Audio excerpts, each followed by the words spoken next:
Welcome to Legends of Grayskull, the Masters of the Universe podcast that dives deep into the lore of Eternia, Etheria, and more. Join your hosts Matthew Dooch and Sean Scavarna as they discuss the most powerful stories the universe has to offer. News, remasterings, and more are just ahead on Legends of Grayskull.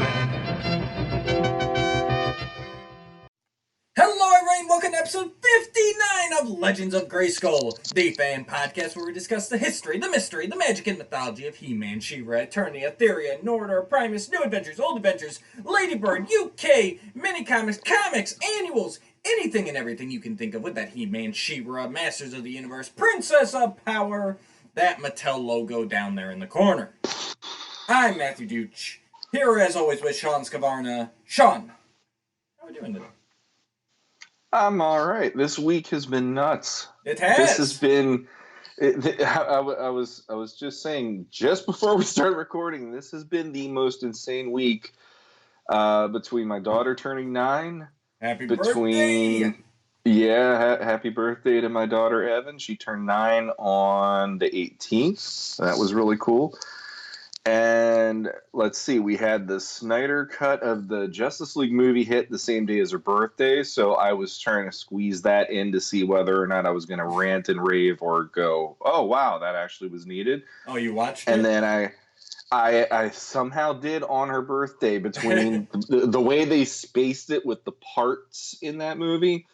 I did part 1, and then I did something else, and then part 2 I came back, and then by the end of the night I finished it probably close to midnight that night. So, and then real quick here, yeah, interrupting your flow, but because I've heard people talk about this parts, but then I've also heard people say no, it's just like the full movie. So is it set up where like you can click on like, oh, I'm just gonna watch part 1 now, or is it the whole movie? When I watched it on the app. Right. So granted, I didn't watch it in the way anything was intended, but in the app they have little markers when you check what time it is, and it'll be like a little yellow marker to let you know, okay, part 1 is here, part 2 is here.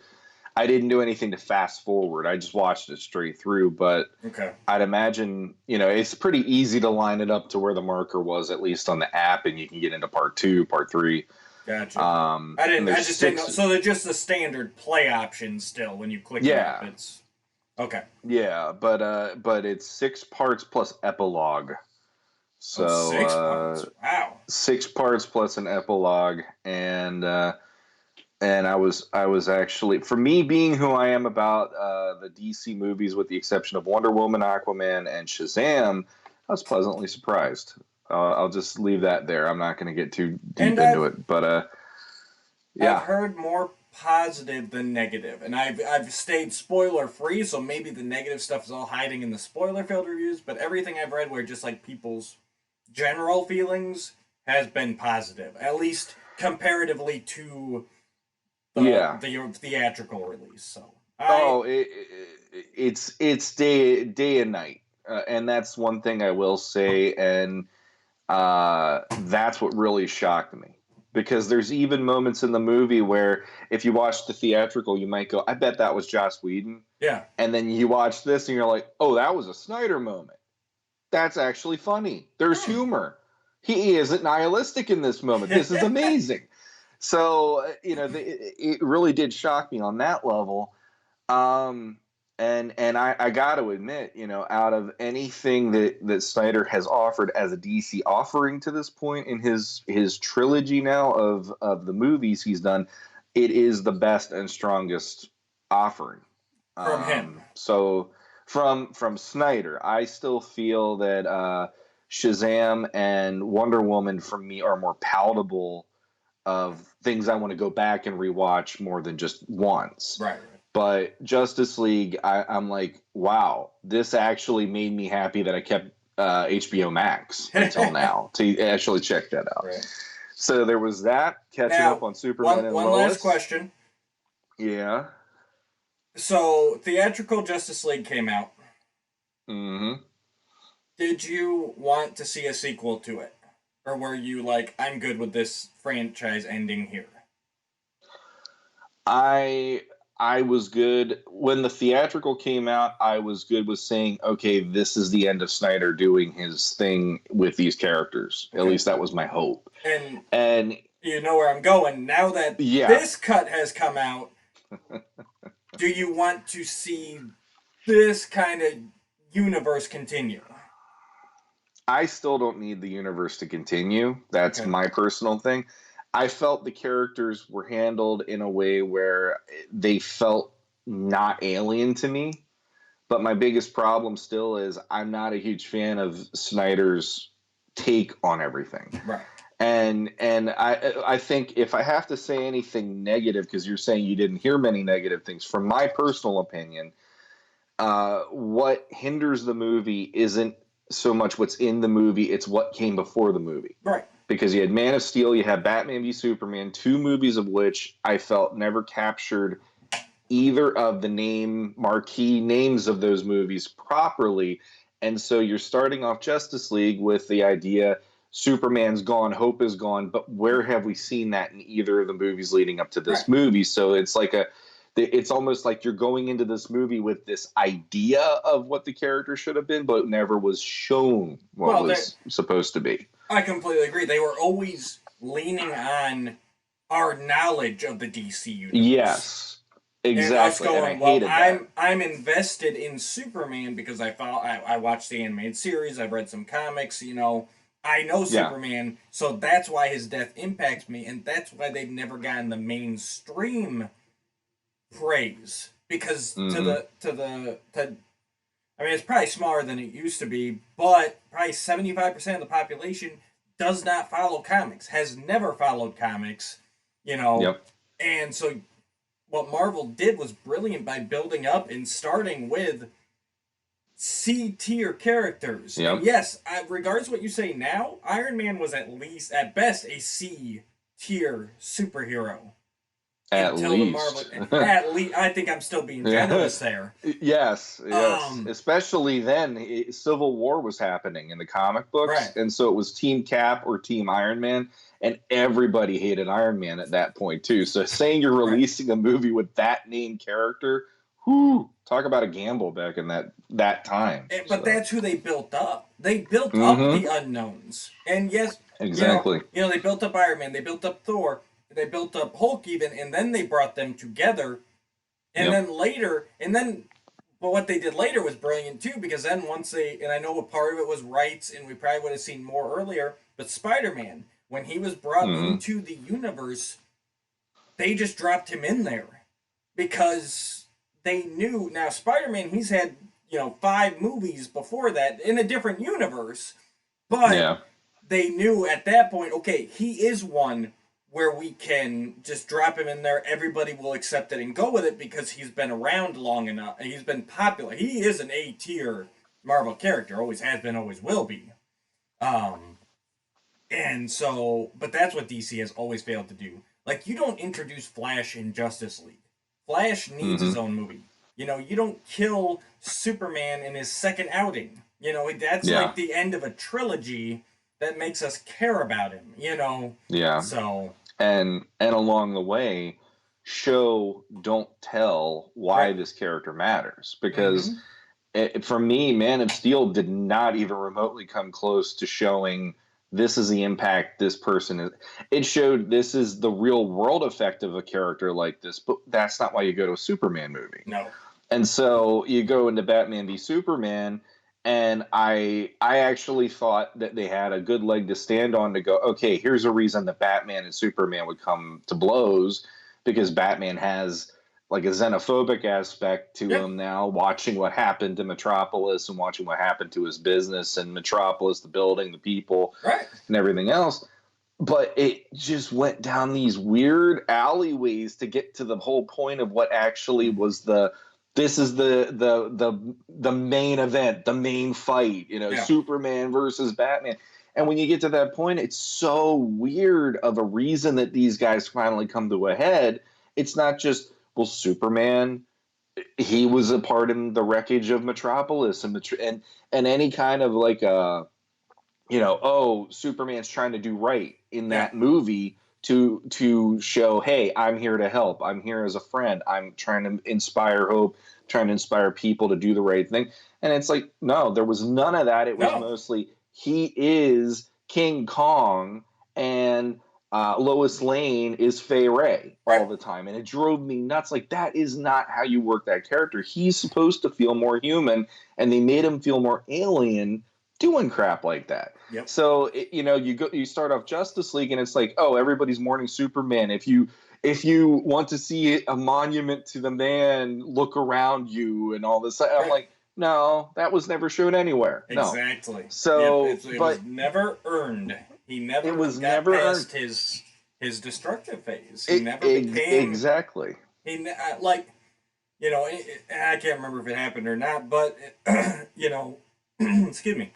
One of my favorite parts of Justice League, the cartoon, growing up, because that's really, I've read some comics, but mine was really the animated series, the Timverse. Yeah. But I think it gets the point across.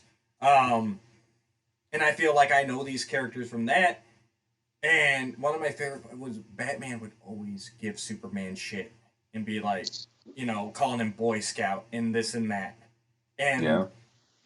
and it always highlighted the differences between the two of them. Mm-hmm. And then there's no place in that Justice League, the theatrical release that I've seen, like where Batman could turn to him and make fun of him for being a Boy Scout, because he never was. And it's like right there, that's a fundamental flaw. Yeah. Well, they have, like, there are some really nice moments in the movie that one of the best things of Man of Steel, hands down, for me, is the score, the Hans Zimmer score of that movie. Like, if you want to talk about an insurmountable task, say, come up with a new Superman theme song, don't copy John Williams, and go. Right. And that movie, Hans Zimmer did what Superman in that movie couldn't. He actually blew the roof off the joint for me, because his new theme, I thought, worked amazingly. But they have that little piano moment in the movie. Whenever there's a flashback, they have that do do do do do do kind of piano, whatever the term is for that, but the little piano bits, and when it's like the quieter moments. And they play that in this movie when they want to show you moments after he gets, because obviously he's going to come back in this movie. He came back in the theatrical. It's not like they're changing that. Right. And they have those little moments again to reference anytime they're going to Clark or going to Lois and she's remembering him.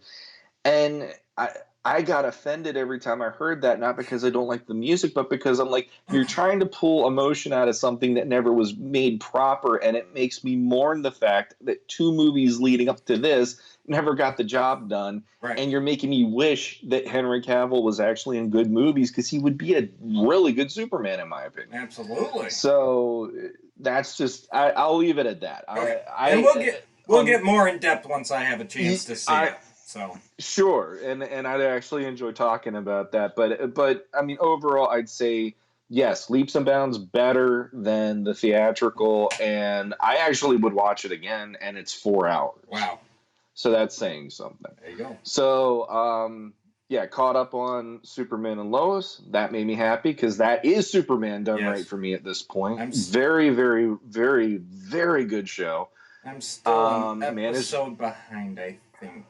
I finished episode I just caught 3. up yesterday. I think there's 4. I just caught up yesterday, so I know.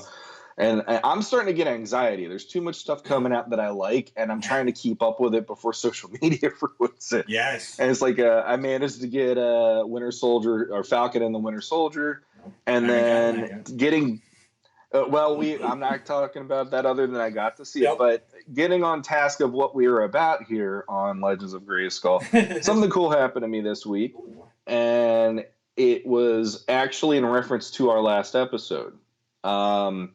We had a friend of the show, Matthew Rodriguez, on. We talked about any B plot from the 87 movie that would have expanded the Eternia side of things versus the Earth side.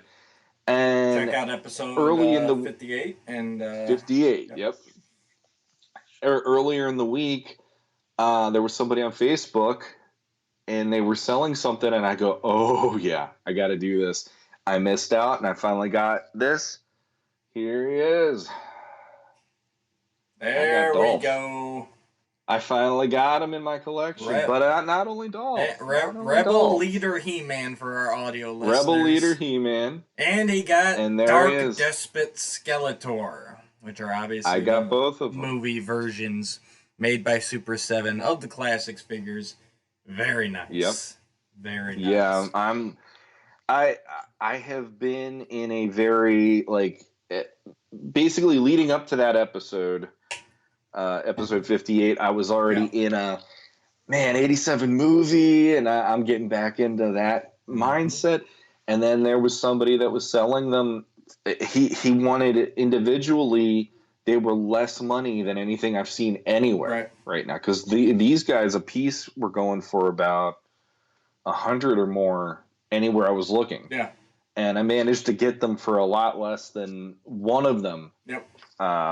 It goes for, and that just made me so happy to finally get them in the collection. And those are two figures. I have them, and I have the God Skeletor. And like, I did not get into the Filmation Classics line because I felt it didn't match well with the look of the regular Classics line. It was too simplified. Yeah. Those figures are to the other extreme. I mean, they are the characters off the big screen. You know, they look live action. They don't look in the Classics aesthetic. But those ones I still had to have, which is... and I'm not sure why... there's something about the Filmation line on top of it not fitting with the Classics. It still doesn't look quite right to me for some reason, especially that He-Man. Like, there's something just a little... Like, Filmation's designs don't translate well to action figures to me. But those movie figures translate perfectly. And so it's like, I have to have them. It's like, yes, maybe I'll probably never set them up. You know, once I get the space to display my whole collection, I'll probably never set them up necessarily with the Classics. But they're perfect representations of what that movie was. And they will go even by themselves. I was hoping they would release another wave. What would you want from another wave of William Stout collection from Super 7? I mean, right off the bat, first ones would easily be Teela and Man-at-Arms and Evil Lyn, and probably Beastman. Okay, so you just get out those heavy hitters. Yeah, give me the heavy hitters. I don't even need Sorceress, honestly. And granted, like, it would be cool to get a Sorceress just because she's a different aesthetic than the typical one. I would have almost loved it if they would have done a 2-pack of the Sorceress and Lubbock though. Lubick? That would have been great. Lubick, yeah. Lubick is my top one. If they did another wave, they need to do Lubick. Lubick with a shotgun. Well, yes, the shotgun had the ropes to put on over him. You know, from the end of the movie. Yeah, you could swap it out. Yeah, swap. You could be detective and then swap on the rope. Right, I think the ropes could go over pretty easily. I mean, you probably I'm trying to think of the design. I mean, you might have to cheat the design a little bit, but I think it'd be worth it just to make like a one piece. Because I'd have him the detective Lubick most of the time, honestly. You know, and his accessory is a blonde. You have the blonde. I got a pretty girl, huh? Oh, like they did with Orko and Adam. Fresh air. I got a castle. No, huh? he honestly he just needs a shotgun. Like, and I think because looking at the shared parts, like there's only so much Lubick could share. I mean, yeah. I mean, you could dress it up and everything, but there's only so much you could share. So I would be fine with just getting a shotgun. You know, like minimal accessories and just to get the Lubick. Beyond Lubick, I would say throw in the Trooper, you know, and that could be the Skeletor Shock Troopers. Sure. Evil Lyn, And I'd have to say Man at Arms. That would be my Mm-hmm. second wave. And if they were gonna do a 2-pack, I don't know how you missed it. It'd have to be Kevin and Julie. Well, the way I look at that is those two are probably the ones that would not be the most interesting for the Right. fans, other than the hardcore fans. So that's So why you that's why do it's like, do a 2-pack San Diego exclusive. yeah, Mm-hmm. San Diego Comic Con 2-pack, and just leave all enough alone. Because it's funny watching the movie leading up to the last episode. My daughter and I were talking about it, watching it, and she actually said that the movie version is the Tila that she likes the most. Really? She actually likes the look of that version a lot more than the traditional Yeah. version, which kind of shocked me. She is only But 9, so you know. well, I figure the way that she probably sees it is she's a little more gymnastics looking in Yeah. that versus the other one. It's more like a warrior swimsuit Yeah. version, I guess, or whatever. So, but yeah, I mean, like just looking at this, I had Gwildor at one point, and I ended up trading him, and I kind of wish I didn't now that I got these because I traded Gwildor going, I'm never going to get these guys. Right. I'm not worrying about it. And exactly your thought. This is why we get along. Your thought on the classics, like that was part of why I could give Gwildor away. I was like, well, his aesthetic is a lot more Right. detailed. It's heavily detailed, and I love that they made him look as Billy Barty as possible. Oh yeah, same But thing. then when you look at the rest of that shelf, it's like, oh my god. But now I'm like, man, I want Yeah. Gwildor again. I would love to get Sarad. I'd love to get Blade. I'd love to get Karg. Actually is low on the list for me. Like he's not I had Karg and I let him go. Same. I just I might. Blade is tempting. Blade is really tempting. Sorad not as much, but yeah, probably higher than Karg. See, I'm the opposite. Sarad is probably the more like he's visually distinctive, and then Blade. It's like Blade. If I got Sarad, I'd end up jumping at Blade then too. Oh, Blade's the character. Anthony DeLongis, he killed that character. I love all the story potential with Blade just from what he put into that character in the movie. He was the one villain besides Skeletor and Evelyn where it's like, yeah, this guy's like, he's really got it out for him. Like he is. Yep. He is. He's. You know what? In Blade, I think. I know we're tangenting a lot today, folks, but stick with us. Well, you know how Triclops started out in the early mini comics as kind of that bounty hunter, he was supposed to be more no side, like a sword for hire. Yeah.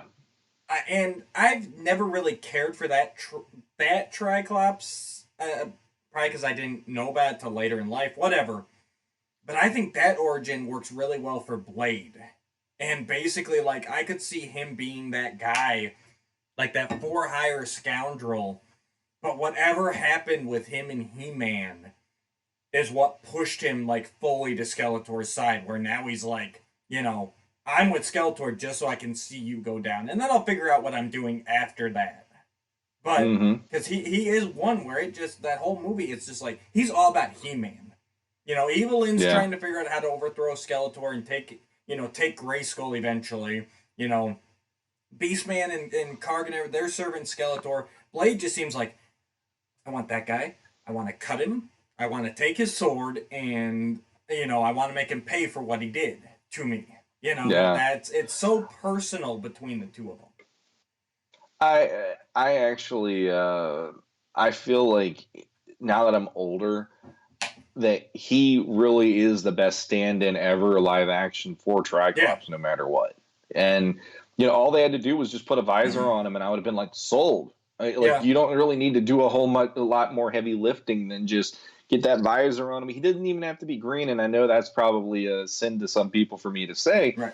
But they changed looks enough in that movie that just put the visor on him, and I'm good to go. Right. And so in that way, yeah, and I agree. He's basically he has more personality than Karg. Oh yeah. And Karg is supposed to be right there under Evil Lyn, and Karg's just he's just running away from everything, and Skeletor, and all that stuff. It's he should have been the one that got fried instead of Sarad. Yeah. It should have been Evil Lynn, Saurod, Beastman, and Blade to go back down to Earth instead of Karg, because he served no purpose after that point. I do like his character too, and I like what they did in the classics bio where they made him like the oh wait, like he's like the master torture guy Master of Torture, yeah. in Snake Mountain, and that works perfectly in the movie too, because like you said, whenever he's confronted with like a task, you know, like go after He-Man, he runs away. He's like, oh no. But yeah, if he can get somebody like on his table down in the Snake Mountain dungeon, like he's that slimy, sneaky little guy. He's like, yeah, Blade chained him up there, and now he's all this big bad, like, oh, I'm gonna torture you, you know, and that's creepy and sadistic, and I love it. Yes, yeah, that works, but the way that he was in the movie for me, I'm like, I would have just rather had, you know, Blade or Blade / Triclops. Yeah. Be involved. And you know what though? That goes back to what we talked about with Matt last week. Like, okay, so that, like you said, that backstory works for you for Karg. So why is he leading this team to Earth to hunt down He-Man? Yep. It goes back to that could be the first sign there of Skeletor's forces are getting spread too thin. He doesn't have enough people to hold all the territory. He has just, you know, overcome using the Cosmic Key. You know, basically he pulled the Horde move in Eternity War, except he did not have the troops that Hordak has. You know, and he's feeling it. I mean, that feeds right into it. You could even add a scene in there where it's like he's like, you know, bring me Karg. He's leading a team, and Evelyn's like, Karg? Like, what are you really? You know? So yeah. Look at that. Look at all that subtlety weaved into the movie. You don't have to break anything. You just have to supplement it. Yeah, and you know, for anybody who hates it, I gotta say, I feel sorry for you at this point. Like when I was a kid, I went into that one and I'm like, I loved it because it was just, here's a different take on it. It didn't have to be Filmation with live action. It was just, here's this adventure story, and yeah, it's He-Man. He might look a little different, but he's still He-Man in a lot of aspects. I wasn't complaining about that. So no. If you Skeletor, geez. If you legitimately can't find something to like about that, I question whether you've actually sat down and given it a legitimate shot. Like, really, just clear your mind, sit down, watch it. You know, have a drink or two if you need to beforehand, and just try watching it with open eyes without thinking about, you know, what came before Filmation or comics or anything. And I think you'll see the similarities shine through if you give it a shot. That's my soapbox for today. And I might have a couple more. I mean, we'll see where we go. Oh, all right. Sorry, I know I keep running off on you. Where were we? That was it. Did you finish up your week? How was your week? How was your week? Now that I went through my week. I gotta know. You posted some pictures of your daughter utilizing your new tablet. Did she draw that Donatello or just color it in? She colored it. Either way is impressive. I'm just gonna say. I was looking at I was looking at that Donatello and I'm like, man, that I don't think I could do that good. Like so I came in like I basically that was the other thing. Earlier in the week, I think it was the day before her birthday. We used some of the stimulus money, and I finally gave in, and I got myself a digital art tablet finally after God knows how long. And I've been tinkering with it at night here and there, and then I let my daughter play with it yesterday, and she's like, draw me this, and then I'll color it. And I drew her a quick, okay, here's Leonardo, here's Donatello, because Donatello's her guy, and I helped her draw a picture of one of our cats, and she'd color it in and stuff like that. She was in here literally 2 hours at least. Yeah. That's all she was doing. And all I did, I just kept coming in, I'd see what she was doing, and I'd walk out and come back, 15, 20 minutes later, there's, progress. Nice. See, yeah, I was enjoying the heck out of that. Both of my kids were really getting into that yesterday. I love it. So No, very, very nice work. She definitely takes after you. She's going to be talented. in the talent department, and thankfully not in the looks department. So.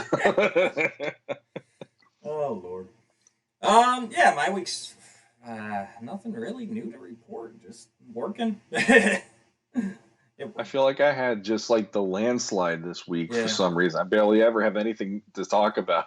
And all of a sudden it's like, well, then there's this, and then there's this. Oh, I did get some drawings. I forgot about those because I never got a chance to open them. Yeah, let's do that. Yeah, no, yeah, just work went by really fast this week. The whole week did. We got flag football starting up and baseball starting up, and it's just gonna be, the weekdays are just gonna be kids here. Mm-hmm. Oh.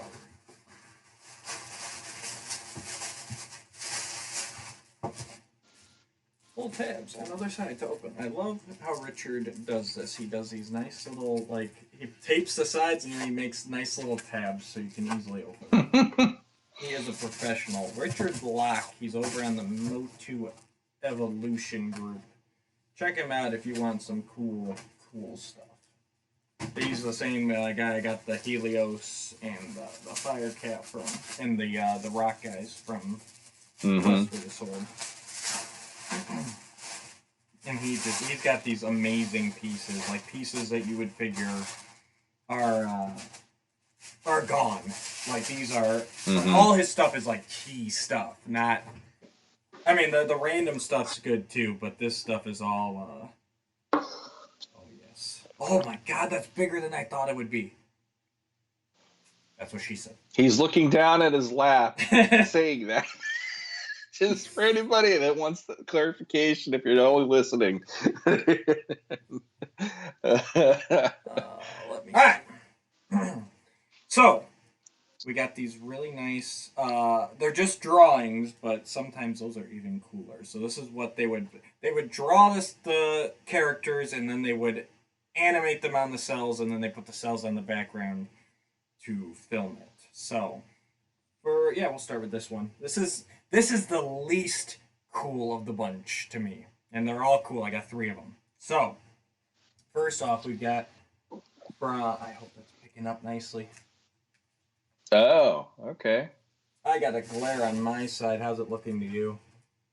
I could see it. He-Man and Lizard Man. He-Man and Lizard Man from Song of Selice. Camera's not focusing well. Where He-Man's picking up Lizard Man, about to throw him up to get him through Grayskull's window to get the sorceress woken up. Mm-hmm. Second one is from Secret of the Sword. He-Man in the Horde armor with his sword out when he's deflecting the rays while all the Horde troopers are shooting at him in the fright zone. Nice. And the best one, Sean, like I said, they're all key moments. This one probably more so than any of the other ones.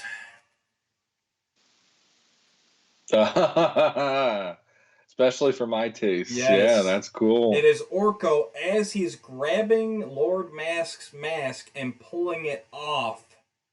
And this is the one I was saying, it's bigger than I thought. It's actually the whole... the paper actually comes to here. So this is actually like the whole frame it would be. And I don't know how well it's picking up, but there's some cool shading, like blue shading around the mask to show like the energy that's coming off. This is amazing. Oh! That's awesome. Yeah, that one. You know me with that actual episode anyway, but on top of that, that is really cool how huge that image is. Yeah, so. I mean, double whammy. I saw a picture of it before I bought it, but I didn't. I guess it just didn't click with me that it's going to be like the whole thing. Because usually they're not. Because usually there's. I mean, you see it on TV. There's usually other stuff going on around them, whatever. Sure. But that's awesome to get that like right in your face, or go with the. Oh my god. Mm-hmm. Oh, I gotta get framing. I've got so much stuff to frame.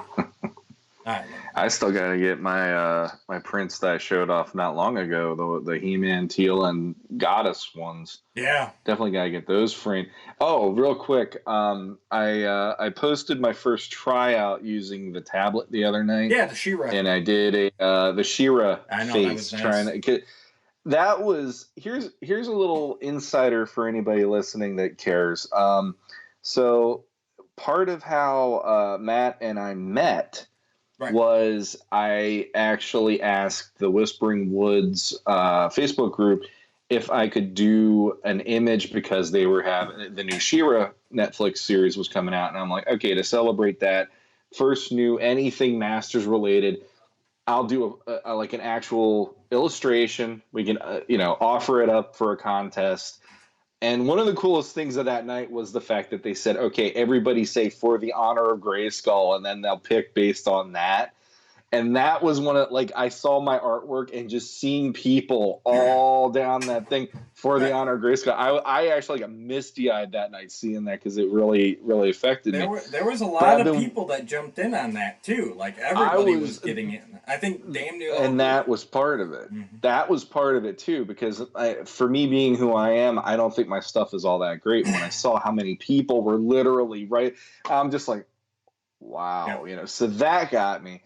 And obviously Matthew won, and that's how we started actually communicating and getting in touch and all this stuff.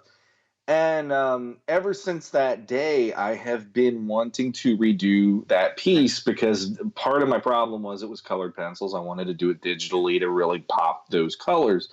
For digitally. Now, when you had that, and I'm going to cut you off here real quick because I've had it in hand. I thought it was amazing when I saw it on, they posted it up and everything, and a version of it even became the group cover page for a while. Mm-hmm. And I'm like, that is awesome. I'm gonna enter this. I don't win anything, so I won't win it. But then when I did, and I didn't realize, seeing the picture, that it was colored pencil that you. And I think that was the first thing I reached out to you about after the address exchange. Once I opened it, I'm like, dude, did you do this with colored pencils? And he's like, yeah. And I know what you're saying digitally, that it doesn't come across as well, but when you see that in person, when I had it in my hands looking at it, that colored pencil shading, whatever, oh my god, it's beyond amazing. Looking at that in person, I'm like, how can he do this? I do colored pencils and it looks like I'm like my 4-year-old scribbling, outside the lines and everything, and Sean can take colored pencils and make it into fine art, and I'm like, I'm always amazed by his talent. Yeah, see, that's the thing. I did it, and I did it based on, I promised that's how I wanted it to look, but none of what I wanted to do actually came across the way I was hoping by the end of it. And I feel like George Lucas with the Star Wars movies at this point, because what you like, you have it, and you have that's the original. But I have a scan of it that I was actually going to print, and because the main thing was, I promised the admins on the site that I would print it out and do just here's for you guys for letting me do it. But because I was not happy with how that looked as a scan, I never printed it for them. Right. And it wasn't because I was being a jerk. I was just like, no, I'm waiting until I get a digital tablet to redo this. So the other night I was just tinkering just with the face, because I wanted to rework the face a little. There's been a model or two where I'm like, oh, she would make a nice little reference as a She-Ra stand-in or whatever facially. I was just tinkering with that, and I posted what I had just to go, hey, my first night working on this tablet. And out of anybody who liked my stuff, which granted there were plenty of people I appreciate who liked it, but the one person in the last 24 hours that the name really, really got me was Gerard Perel. Nice. He's a friend of mine on Facebook, and he actually liked something I did, and I'm just sitting there going, no, I'm supposed to be liking your stuff. You don't have to like mine. So that was such a nice moment, just to go, oh, wow. And I've made more progress since then. Last night I was up late working again, to make this new digital piece, and I need to figure out what I want to do with this stuff. So that's a whole nother conversation. Yes. But I'm just saying, I'm having a lot of fun. I'm actually like inspired and excited to do artwork again now because I got this thing and I can play. Yeah. So and a little easier. It's a little easier to transition because I know ever since we started talking, you've always said that you were disappointed that you couldn't really take your pencil, the stuff you do by hand, and really take it to digital easily without reworking like everything. So hopefully I hope this will help your productivity. Make it a little easier on you to get from step to step. That would be. I need to do Legends of Grayskull stickers so that Matthew Rodriguez and I can like team up and start doing some creativity stuff because that was what was getting me. I'm like, he made stickers and a T-shirt, and I haven't done anything for us, and I'm on the show. Yes. Did you get weird? Did you get a T-shirt? I actually will when I get paid again. Yeah, I want to get one because I'm like that. I gotta get me on a T-shirt. I mean, geez, nobody's ever put me on a T-shirt before. Mine was supposed to be here yesterday, and it was still in Illinois as of yesterday. So. Well, it's crazy. It's like we could just have these caricatures of us hosting the show, and we'll just voice them, and we'll have like our mouths come in and start. Nice. But we'll have like the cartoon versions of us as the hosts from then on. I like it. No, but I wasn't gonna say anything because I didn't want to overstep. But yes, I think fans of the show. I think Sean having this tablet is going to result in some cool stuff for you guys. Throwing it out there. Let's see what happens. So yeah, but I'm excited. And best of all, it's an Android, so it's not going to give you any issues. So. And it actually works with Mac too, peacefully and harmoniously. Oh, really? Yeah. Well, I guess I did. You did have it up on your monitor, didn't you? Whenever it was. Yes. Yeah. So, but it is it's not a Wacom. It's a Huion. So. Yeah, that means nothing to me, but that's amazing that it works seamlessly with multiple platforms. That's huge in it too, which I'm sure you looked at that before. But oh, I had to. I did my research. I did a lot of research. All right, well let's jump over here. We're getting back to a nice review here. So we're doing so She-Ra over in the UK had a magazine. I'd say it's more of a magazine than a comic, really. He-Man had one, She-Ra had one. Kind of the same as our US comics. The US magazine, where, it'd have a few different stories in it, some puzzles, reader mail, and all that, Sean, I know you've never, well, I shouldn't assume, you've never had any of the UK magazines, have you? No, anything UK related, I'm completely in the dark with. Yeah. Did you have any of the US magazines? Oh, I had those from like the first issue. Okay. I know I had the first issue of the She-Ra one, but I had all the Masters ones when I was a kid. I think I subscribed to it. Yeah. Even. Well, that's how you had to get it. Yeah. Well, maybe I thought it was. No, it was at grocery stores when I was a kid. I got it from grocery stores, but then because of how often I got it, my mom was like, "Oh, we're just going to subscribe to it," and then it just came to my door, and it was like, "Yay!" Do you still have your more He-Man? Do you still have your posters from them?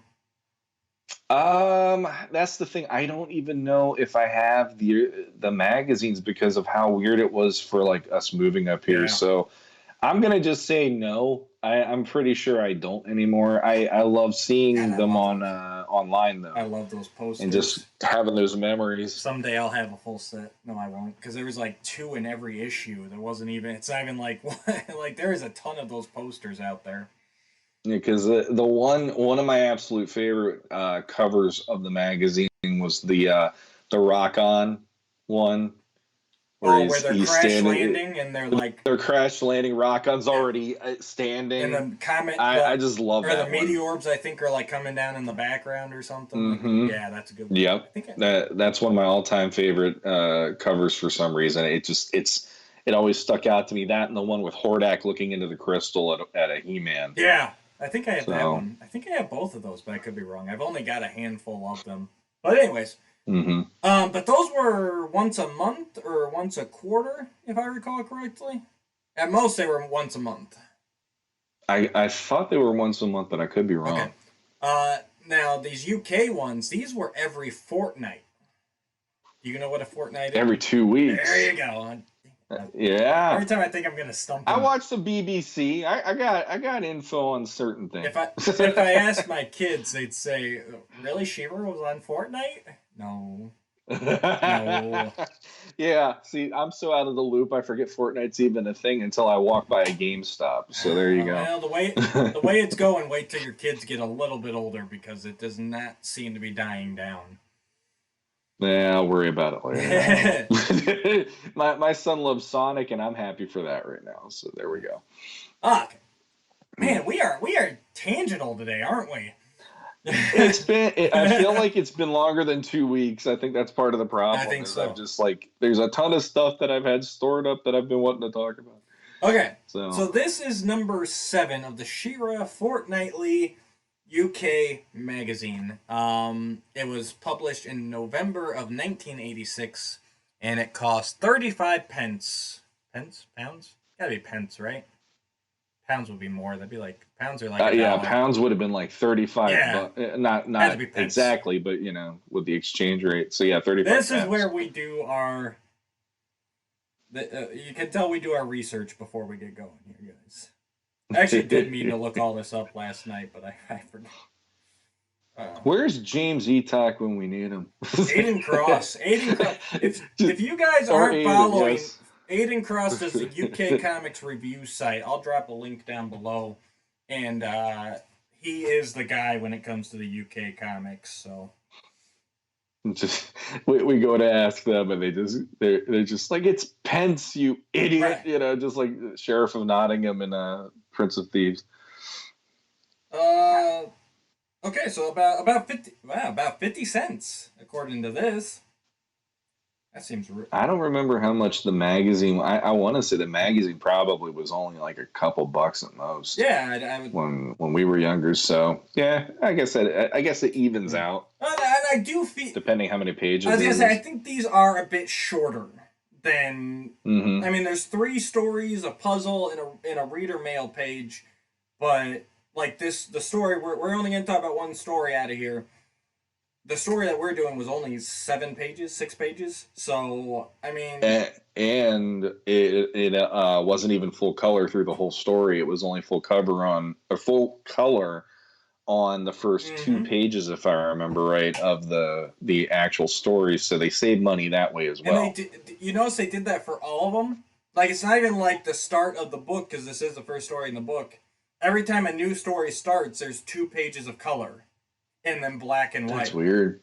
So That is weird. I think it's a cost saving measure. Like you said, they're pumping these out every Probably. 2 weeks, short stories, and because I was thinking back, because at first I'm like, oh, like they start kind of like a Sunday newspaper. Like, okay, the first strips are Mm-hmm. in color, and then the rest is in black and white for the week, you know. But Yeah. then once I saw the second story come up, I'm like, wait, no, this is. So I'm thinking it's to give you, especially if there's new characters, like you can picture the characters in their Yeah. fullness. Because think about it, the first story only features Shira and Madame Raz. If the second story features Bo and Mermista, you're not going to know what Bo and Mermista, really look like. So I think Mm-hmm. that's the idea to kind of give you like, okay, in your mind, here's the world, and then yeah, the rest of it you just have to fill in the blanks for yourself. So Yeah. it's a really neat format. Excuse me. So this is, and it's just Shira, no Princess of Power on it too. That was interesting.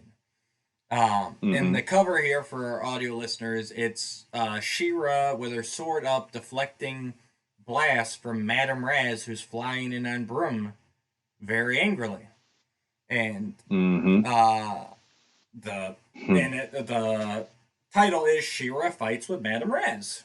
So, interesting little tidbit, thanks to Aiden. This is the first time for the magazine that the cover matched one of the interior stories. So before that, they were very comic booky, where the cover was just a picture and it didn't actually happen anywhere in the book. Mm-hmm. Like I think, I like that actually. I like that this one yeah, because that would have made me pick it up and go like, why are they right. fighting? Like that's a good hook. And if I recall correctly, this story was actually inspired by the picture. Um, Oh, that okay, that's they cool. came up with this, like the image was first, and then they built the story around, like why are they fighting, kind of thing, you know. Mm-hmm. I think definitely was in development, but from what I read, it's that he came up with the image of She-Ra fighting Madame Raz, and then they're like, okay, well, why are they doing this? Um, Okay. so let's jump through here. We're not going to read page by page, guys, but I am going to flip through it right quick. It's only a few pages. But the story is called Freedom Castle. And it starts off with Adora and Madame Raz outside the old castle ruins here. And I am going to read this first blurb here talking about Freedom Castle because it's kind of the crux of the story. Oh, I'm at the end on mine.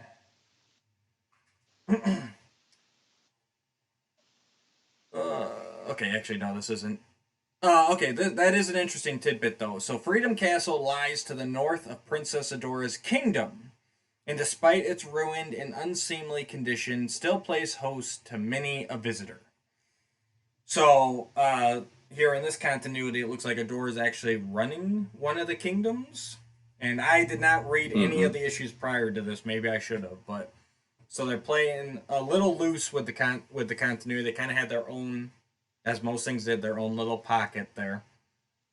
Um, and it's Adora looks very sad, very upset. She's looking around the ruins, and Madame Raz tries to pull an Orko and kind of cheer her up. So she tries conjuring up flowers, but they blow up and everything. And but she does manage to bring a smile to Adora's face. And Adora's saying, she's sorry that she's been moody. She's just been thinking about Freedom Castle's history. And here we go. Here's the part that I want to read to you guys because this is a very interesting history. It was constructed centuries ago by an elfin race known as the Guardians of Etheria. Apparently, they protected the planet in the time before the Sorceress, and Freedom Castle was one of many fortresses built in locations thought to be highly magical. But the Guardians mysteriously vanished, and the castle quickly passed from owner to owner, and one wishing to keep it for too no one wishing to keep it for too long, as the spirits of its makers were said to haunt its stone corridors. Years later, when the Horde invaded the planet, the castle became the site of a great battle for freedom, and was reduced to little more than a smoldering ruin, when Hordak finally crushed Etheria's valiant army. So this is like the last holdout of Hordak's initial invasion of Etheria, you know. Mm-hmm. And I like that I like that the idea that these old time races were like, let's find the most magical place, because that's what Etheria's always been. It's been that highly magical place enslaved by technology. So they like all their important parts. Freedom Castle was built on this highly magical place by the Elfin race. So then you figure, Castle Yeah. Brightmoon was built, by them because that place was highly magical. It all ties into that recurring theme on Etheria. Yeah. Yeah. I like it's the story definitely has a like you could see coming back to this and telling more stories than this simple Right. little story they built up here, which is it's really cool. It's like uh, ironically going back to the 87 movie, it's like this is like one of those Right. kernels that you could come back and just explore in a lot more depth, which is Well, really it's cool. that world building that we love. You know, Mm-hmm. because Definitely. we've never really heard. You've heard about Hordak invading Eternia and being turned away. No matter what continuity it is, and then you've got She-Ra fighting against Hordak. You know, But by the time we pick that up, he's in control. You never really get Yeah. to hear about what happened, how many died, and so this place is set up as the last holdout. Mm-hmm. So, and this is where it goes to the black and white, like Sean said. So Adora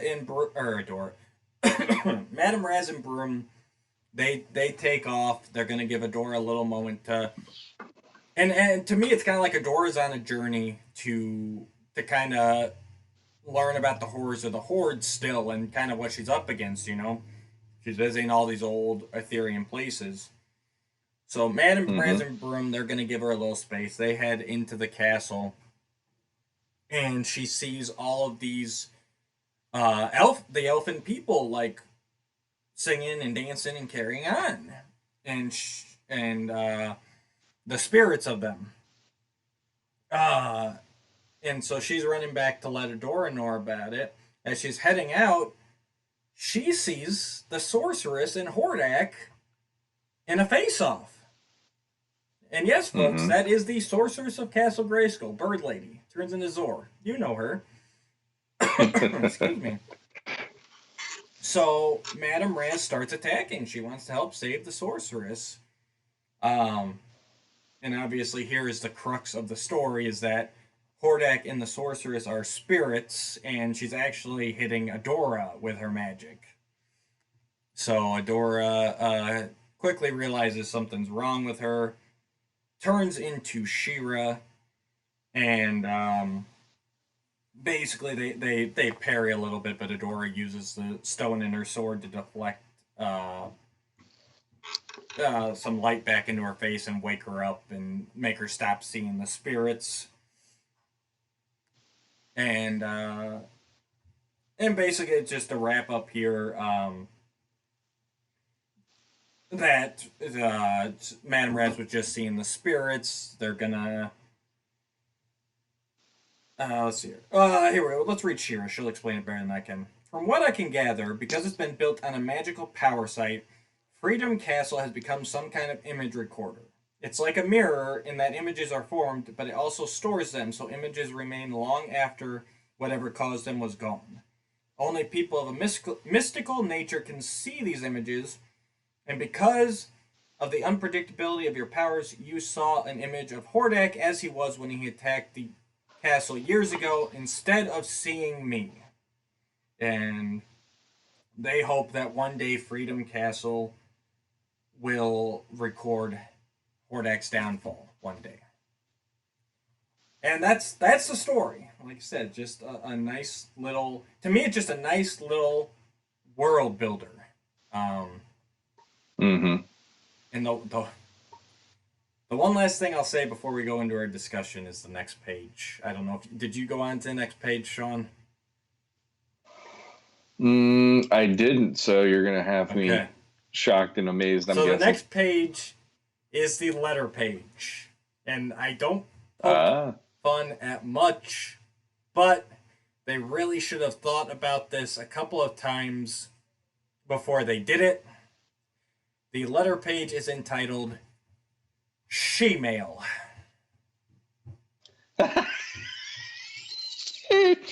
Oh. Oh, that's unfortunate. She-Mail. M-A-I-L. M-A-I-L. So. They could have called them postals of power or something, I mean, that's real. Literally, that was 3 seconds later. I threw She letters?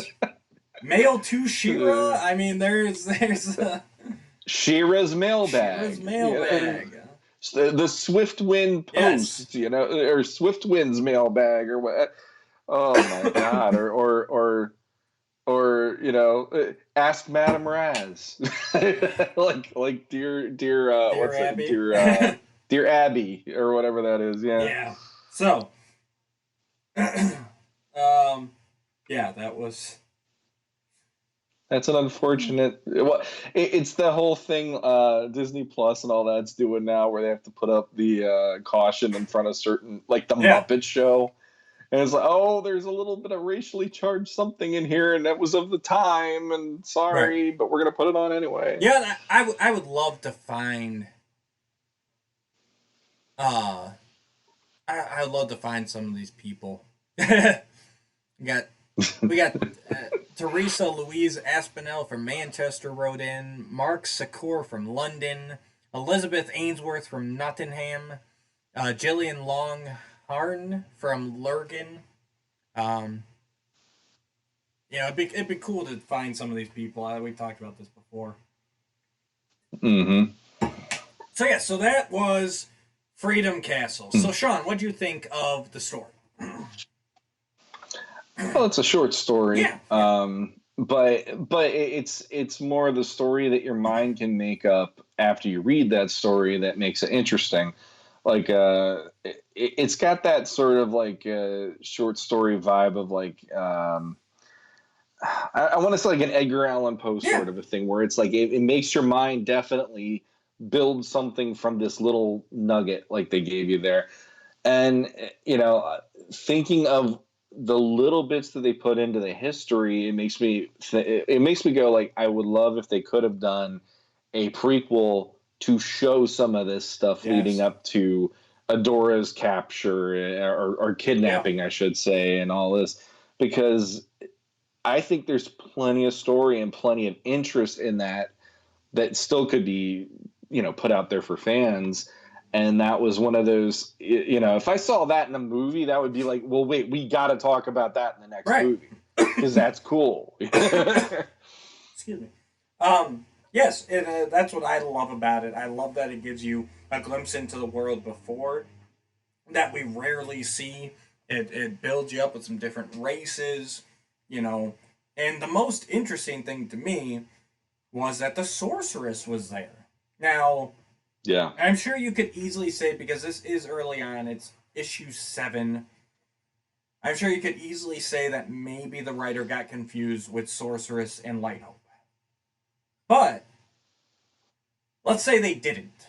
Let's say it was intentional that it was the Sorceress there. Why? What's that do for your mind? Where's that take you? Why was she there? Should she be there? Is this, a break in continuity? The way I would have gone with it in my head, and this is where I went initially. They talk about in Secret of the Sword. I want to say, didn't they talk about the fact that Men at Arms and the guards ran after Hordak and they were trying to get Adora back when the whole kidnapping happened? And I kind of like the idea that because of what was going on, it made people act without thinking. So here's this baby getting taken through a portal, and Hordak's laughing, and I got the baby, and he's running for it. I kind of like the idea that Sorceress just did a to hell with it, and she tried to go and do something to get Adora back, and maybe she had like Man at Arms with her or whatever, and this is like the final moments that you can see because she doesn't have her powers when she's not near Grayskull. So the idea she's there, she's doing her best to solve this situation, but she's overpowered because Hordak and the Horde and all that kind of stuff going on. So that's how my mind painted that picture. At least it's a dire situation. Her as a mother, even it's that whole I lost my own child. I can't even be the mother of my child to my child, I should say. So here's another child, and I want to do the best I can in this situation and save Adora. And I like the idea that maybe Man at Arms and some guards were with them or with her, and they got taken out somehow, and she's the last person standing, and she comes back licking her wounds, and Hordak wins the day in that instance. So you see that pivotal moment in the history of not only Eternia but Etheria. Either way and I went the same way. Either way, it needs a little bit of retconning because we clearly saw in Secret of the Sword that Hordak escaped. They didn't know where he went, and it was years before they figured it out. But yeah, I like the idea too. I like it of taking it a little farther. Maybe they did chase him through the portal. Maybe they didn't know where they were. You know, that'd be my only thing, Mm-hmm. because I still, to me, it's like, okay, if they went there, then why did she wait then, 20 years to try again to send He-Man through? So the biggest thing for me was she can't know necessarily where she is in, even if, excuse me. Oh, it's not a good morning for me.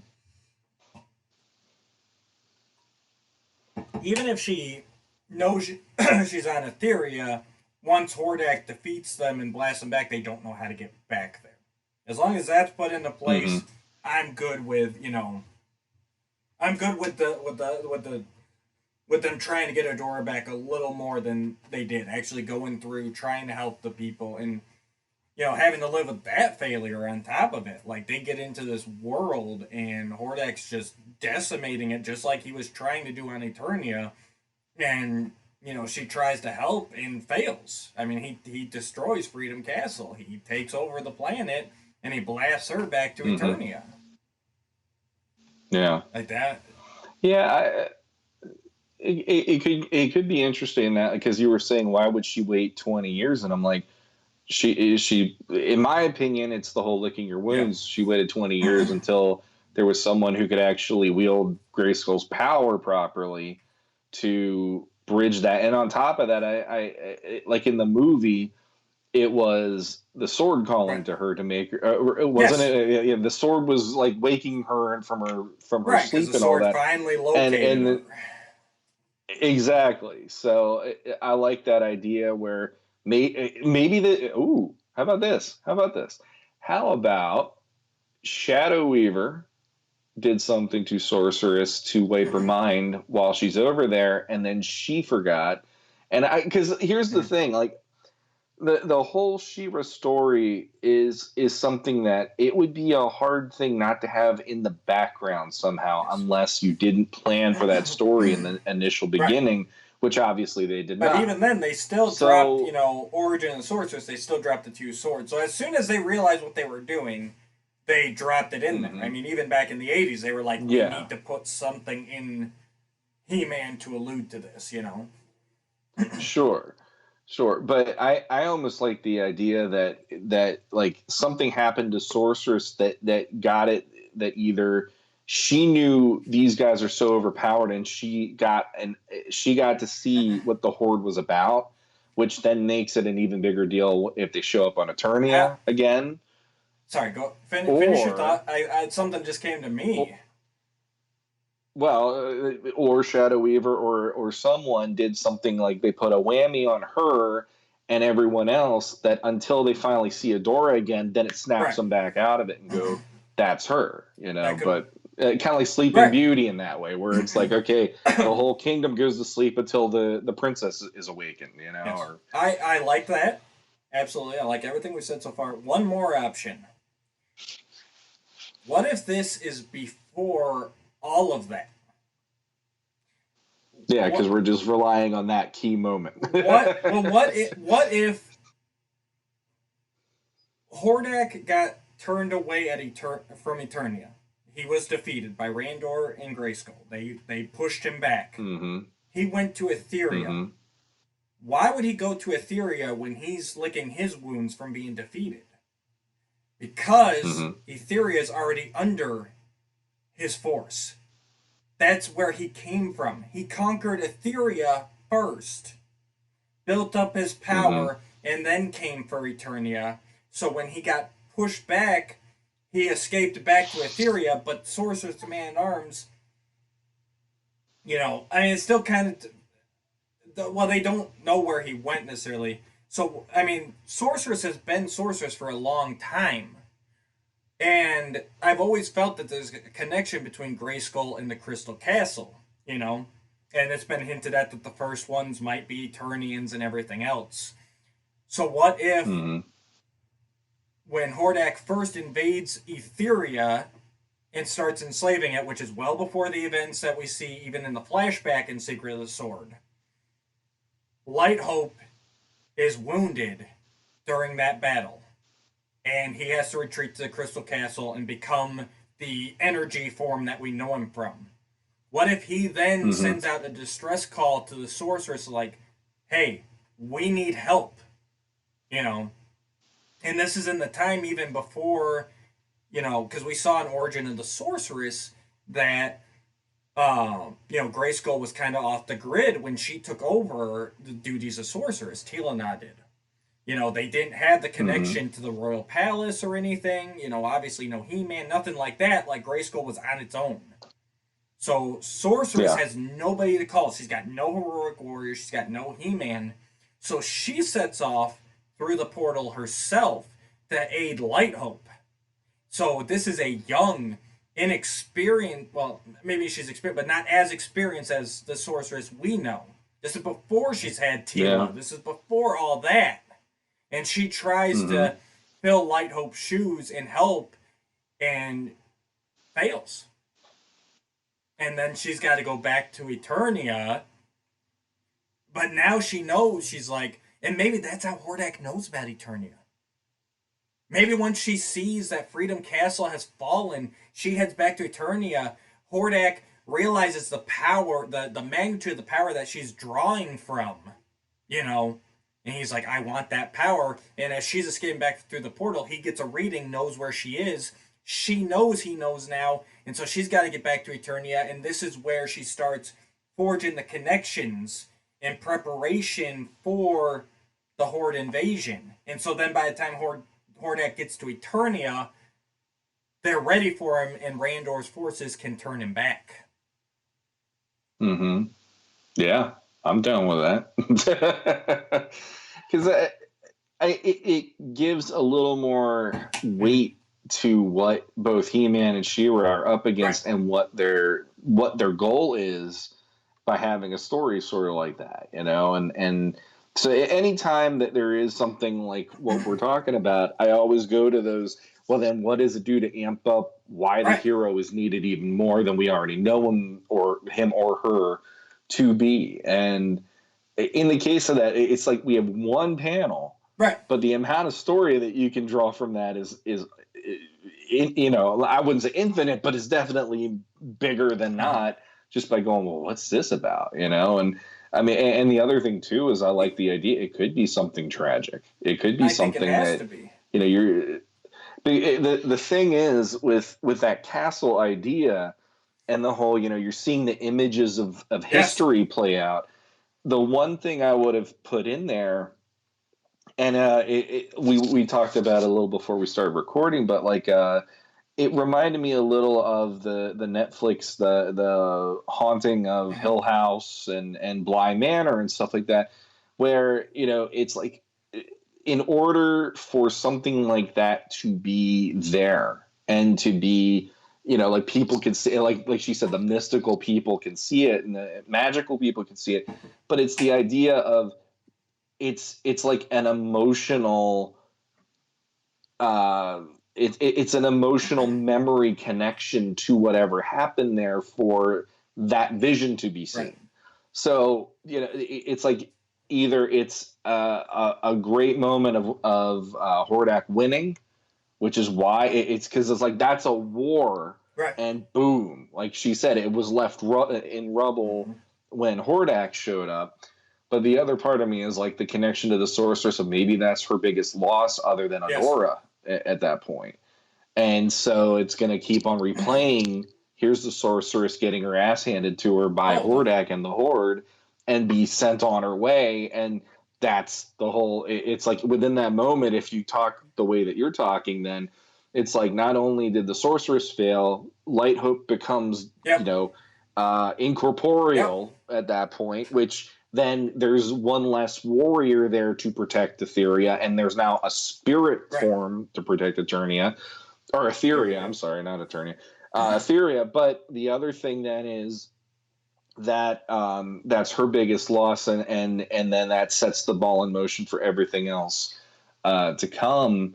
So it's like she said, they hope that there is a day where the Horde is beaten, and that's where they get Right. beaten. And it's like, it's like that alone, that little bit of the story is enough to go, well, show Right. us that. That would be really cool to look at and go, she And was that right. And have She-Ra there next time with Hordak at the end of her I sword was gonna blade, say, and he's surrendering. and that would be a nice end to, like, you do something like this, and like this is an early issue of the comic, issue 7, and then by the end of the, if these things back then had a finality, an ending, at the end of it have like a do or die situation. Whispering. I imagine Rebels would lose Whispering Woods. They'd lose that protection. Mm-hmm. They'd be forced to fall back. It's do or die. It's all or nothing. And so Adora is like, hey, let's retreat to Freedom Castle. This will be our last, our last barricade, our last stand. Because it's obviously close. Mm-hmm. It was north. I'm assuming they mean Whispering Woods when they say the Kingdom Adora ran. So it's like, okay, we're gonna fall back, and this is it. And they all hunker down, and eventually they do end up winning, and it'd be a nice bookend to the saga. Yeah. And real quick here, because my mind's still thinking about that. I think I like that last one best, but I think putting it before solves most of the. I don't think you'd have to retcon really, because what you could do is once Hordak controls Etheria, we know Crystal Castle was hidden away, and I think once that point happens, the connection between Grayskull and Crystal Castle is lost. So that's why Sorceress can't find Adora when Hordak escapes. Like, because she never really. I mean, she says she couldn't find her, but like she could know, like, okay, Hordak's going back to Etheria, but because that connection is severed, she can't find Etheria. Like, that's the issue. Mm-hmm. She's like, I know it. And wouldn't that be even more frustrating? Like, I know where she is. I know where he went. I know where he took her. And I can't get there. I can't find it. So then she casts a spell on the sword to keep searching and searching. And finally it locates whatever faint echo of the Crystal Castle, whatever. And, 20 years later, it wakes Sorceress up in the middle of the night. And it's like, it worked. It found it, because I assume, dealing with the laws of magic, portals, you'd have to know where you're going. You can't just open a gate to somewhere. Kind of like in the 87 movie, Gwilder's like, you can't just punch keys at random. I mean, you open a gate to somewhere, but you have to know it. So basically, that's it. Sorceress could not find the location of Etheria because before that, they'd used the Crystal Castle as like the anchor point, and it had gone dormant. So it took her longer to find it, to find the planet. Mm-hmm. And then, of course, once Adora wakes up, they get her the sword, she wakes up, she awakens Crystal Castle again. That's why it's so much easier for He-Man and She-Ra from that point to cross back and forth, because we've reopened the connection, and we're winning the planet back. See, that's what makes that story richer for me than what we have already. Exactly. And that's something that, like, it's when I was a kid, She-Ra was already a hard sell for the simple fact, like, I grew up with the Savage mini comics going into DC and everything else, and then when you pull in how they did She-Ra, it was always way more unlike what I wanted, right. And it's like it wasn't an issue of, oh, it's a girl who's the lead. That never was an issue for me. It was more like even as a kid, I was always hung up on, oh, well, she shows up at the rebel camp. They know she's a horde. They know she's the, what the heck Force was captain. she? The Force Captain Adora from the Horde. And she's like, well, now I'm with the good guys, and everybody's cheering her. And I'm like, no, this is, even as a kid, I'm like, too easy. Yes. No, like, don't you people have movies? This isn't how it works. But like, when you bring in the emotional side of it, though, because like that was one of the moments that got me in Secret of the Sword when Marlena sees her again. That affected me as a child, because I remember being in the theater going, imagine if I never knew my mom and dad. That would be crazy. Meeting them as an adult. But, seeing this, exactly. And all those years that you missed, all those lessons you would have learned through your parents instead of a tyrannical galactic ruler. Before Adam and Adora go through the portal back to Eternia for the first time after they free Angela, she turns to Adam and she goes, do you think mother and father will like me? Mm-hmm. You know? And on top of that, like we've said many times before, all the stuff that Filmation couldn't get into, but Larry DiTilio, he pressed it. He did everything he could to make you realize the subtext he was going for. Because in her mind, Sure. she's thinking of all the stuff she's done. And she's living with this. All that stuff was in the service of evil.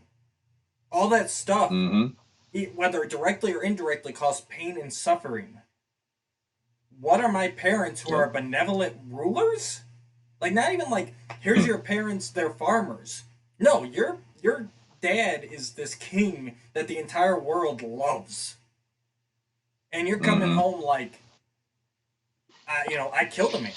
I helped burn somebody's house down because he didn't pay taxes. Like, just the, like you said, I can't even imagine what would be going through someone's mind like that. Like, as an adult doing this stuff and now getting to meet your parents and you find out they're like the best people on this planet. You Mm-hmm. know? And now you're supposed to stay. This Yeah. is a whole internal struggle that just really makes Shira work for me. You know, you've Mm-hmm. got to find a way to rise. That's why the secret identity works with Shira. You know, I've said it before. I'll say it again. It works because she needs to earn people's trust. She cannot just go, "I'm Shira." It would work absolutely, but she knows that that's not enough. Adora needs to atone for her sins. Adora needs to make people trust her. She needs to learn. She needs to win them over. And I can see there being Yeah. that struggle in the camp. I accept that they let her join because at that point, I mean, we got 2 carts, 4 horses, 7 pitchforks. Like that is our militia. The rebellion is Yeah. done, and Glimmer knows it. I could see Bo. I Mm-hmm. could actually see Bo being the hardest. Bo being like, "You are not bringing that force captain in here, Glimmer. What are you thinking? She is gonna sell us out. She's gonna burn us from the inside out." And Glimmer going, "We have no choice, Bo. She is battle hardened. She Mm-hmm. has knowledge of the Horde. If there is any chance that she is on our side, we have to take it because we are out of options." You Yeah. know, and and, Mm-hmm. and I would love to see that struggle. You know, Glimmer and Bo on the, and Well, obviously that's Bo would eventually come around, but it has to be earned. Same thing we said at the beginning of this episode. You have to earn it. yeah. I mean, like the older I've gotten, the more I think that Shira, no matter what, has the biggest uphill Oh battle every yes. freaking day of her life. And it took me until I was in my 20s for my roommate at the time to bring that up Mm-hmm. to me because I was all about Yep. He-Man, and he just out of nowhere one day just dropped this. You ever think that He-Man has it easy? And I'm Yes. like, what do you mean easy? He's got Skeletor, he's got that. And I went through the whole thing, and he goes, but he lives on a planet where he's the good guy, and it's usually Yep. okay. And then I'm like, oh, did not think of that because again, I was never big on the She-Ra mythology because Yeah. the stuff that would have engrossed me is the stuff we're talking about. Yep. The stuff that we got in the cartoons, They, I'm not trying to downplay or belittle them, but it never reached that depth that I'm really yeah. being grabbed by, like the way we talk about it, or love it or hate it, like the Dispara Yeah. part in the DC comics was like, this is way more what I Yes. always hoped they could have done. And even if they could have brought her in, and I know you don't have to yell at me. I know She-Ra was never in on Right. 2000X, but if they could have built it to that Mm-hmm. point, I think that show would have wanted to Oh, it go would have. there because they did some really interesting emotional stuff. And the thing to me is like in the way that you're talking about it, what I'm enjoying a lot about that story is the whole beginning of the She-Ra legacy or the Mm-hmm. mythology with Etheria is Oh, failure. absolutely. The entire thing, and I love that. I love the idea that even the Mm-hmm. sorceress going if in our remastering the history like we're doing right now. Yeah. Okay, if Light Hope's the one calling to the sorceress saying we need Right. help, and the Horde is here, they're Oh, taking over. We need it's something, and we need We need all the magical force we can, because at that point it would be, here's Yes.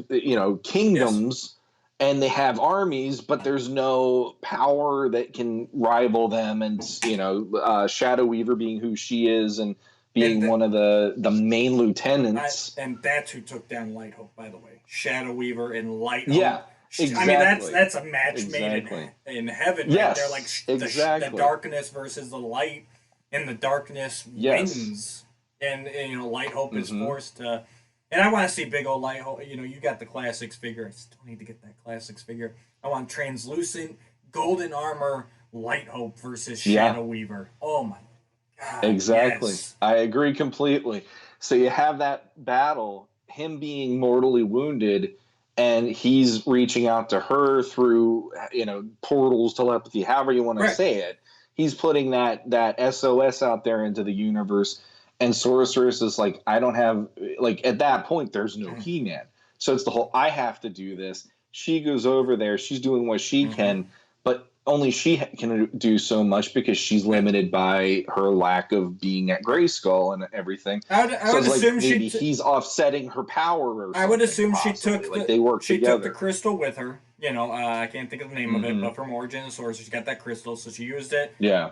You know, oh no, she won't use it again until that. So yeah, so this is the first time she used it. She used it to, but even that doesn't give Mm-hmm. her all the power. It's limited. Exactly. So Exactly. And I love the idea that she went in with all the best intentions, but at the very end, she can't nope, save Light nope. Hope. And I love that, like, her last moments there are her and him talking about this, and her saying, if we do what has to be done here for Hordak never to find Eternia, I have to forget everything. And Light Hope being like, I'll keep the light on as long as I possibly can until we have Nope. help Hang on. again, or something, along those How about lines. this? He's like Motel 6, the way I just worded him, which makes me feel really sick to my stomach. But yes, I, how about this? What do you got? What do you okay, got? Sorceress comes to help. She's ready to that final showdown with Hordak at Freedom Castle. She's ready to give up her life if it means taking him down. And Light Hope realizes this. And he can't let her. Maybe she's going to do something with the crystal, kamikaze, whatever. She's like, I'm taking both of us out. Because if Hordak's gone, the figurehead's gone, the Horde will be easier to take down. But Light Yeah. Hope, see, I think Light Hope is like a contemporary of Kodak Ungol. Like and yes, I'm going with the first ones are Eternians. Like the Eternians went and populated Etheria. Okay. Just because it clears up all the biology questions, anatomy, everything else. There can be some races that like the Twiggets were already there, and all that. But the human Etherians to me are descendants of the first ones who were Eternians. And that they're the ones who created Crystal Castle as like Grayskull and Crystal Castle. Like this is ancient stuff.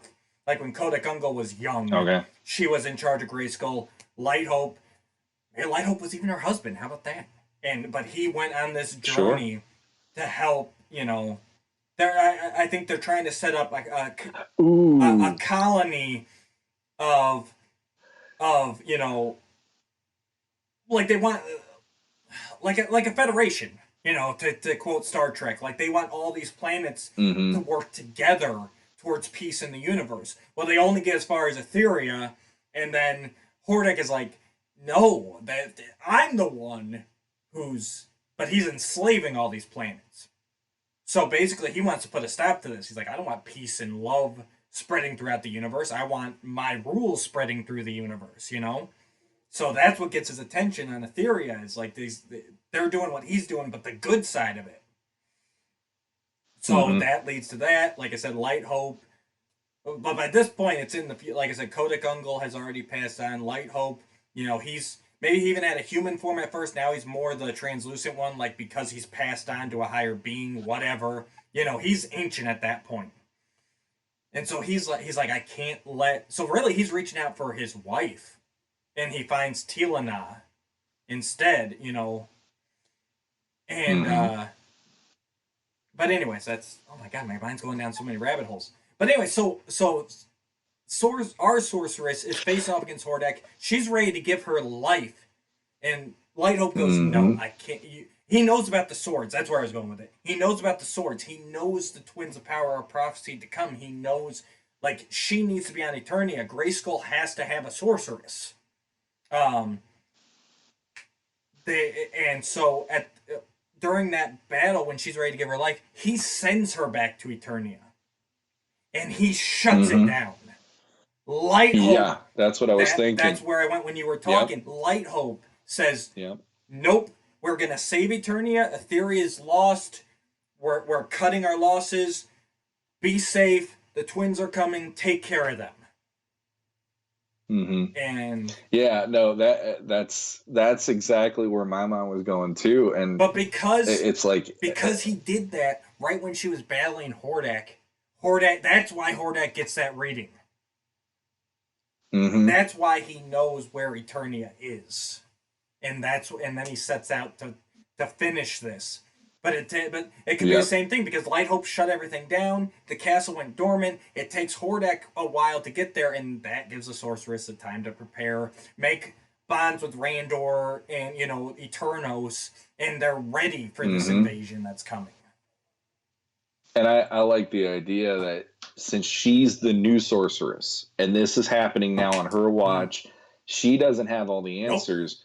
She and Lighthope have moments where he's helping her delve deeper into what it is to be the sorceress because of Yes. him knowing the other Yeah, it could be a sorcerers. whole thing. It doesn't So even it's have to be like a day thing. Like this is yeah, like its own saga.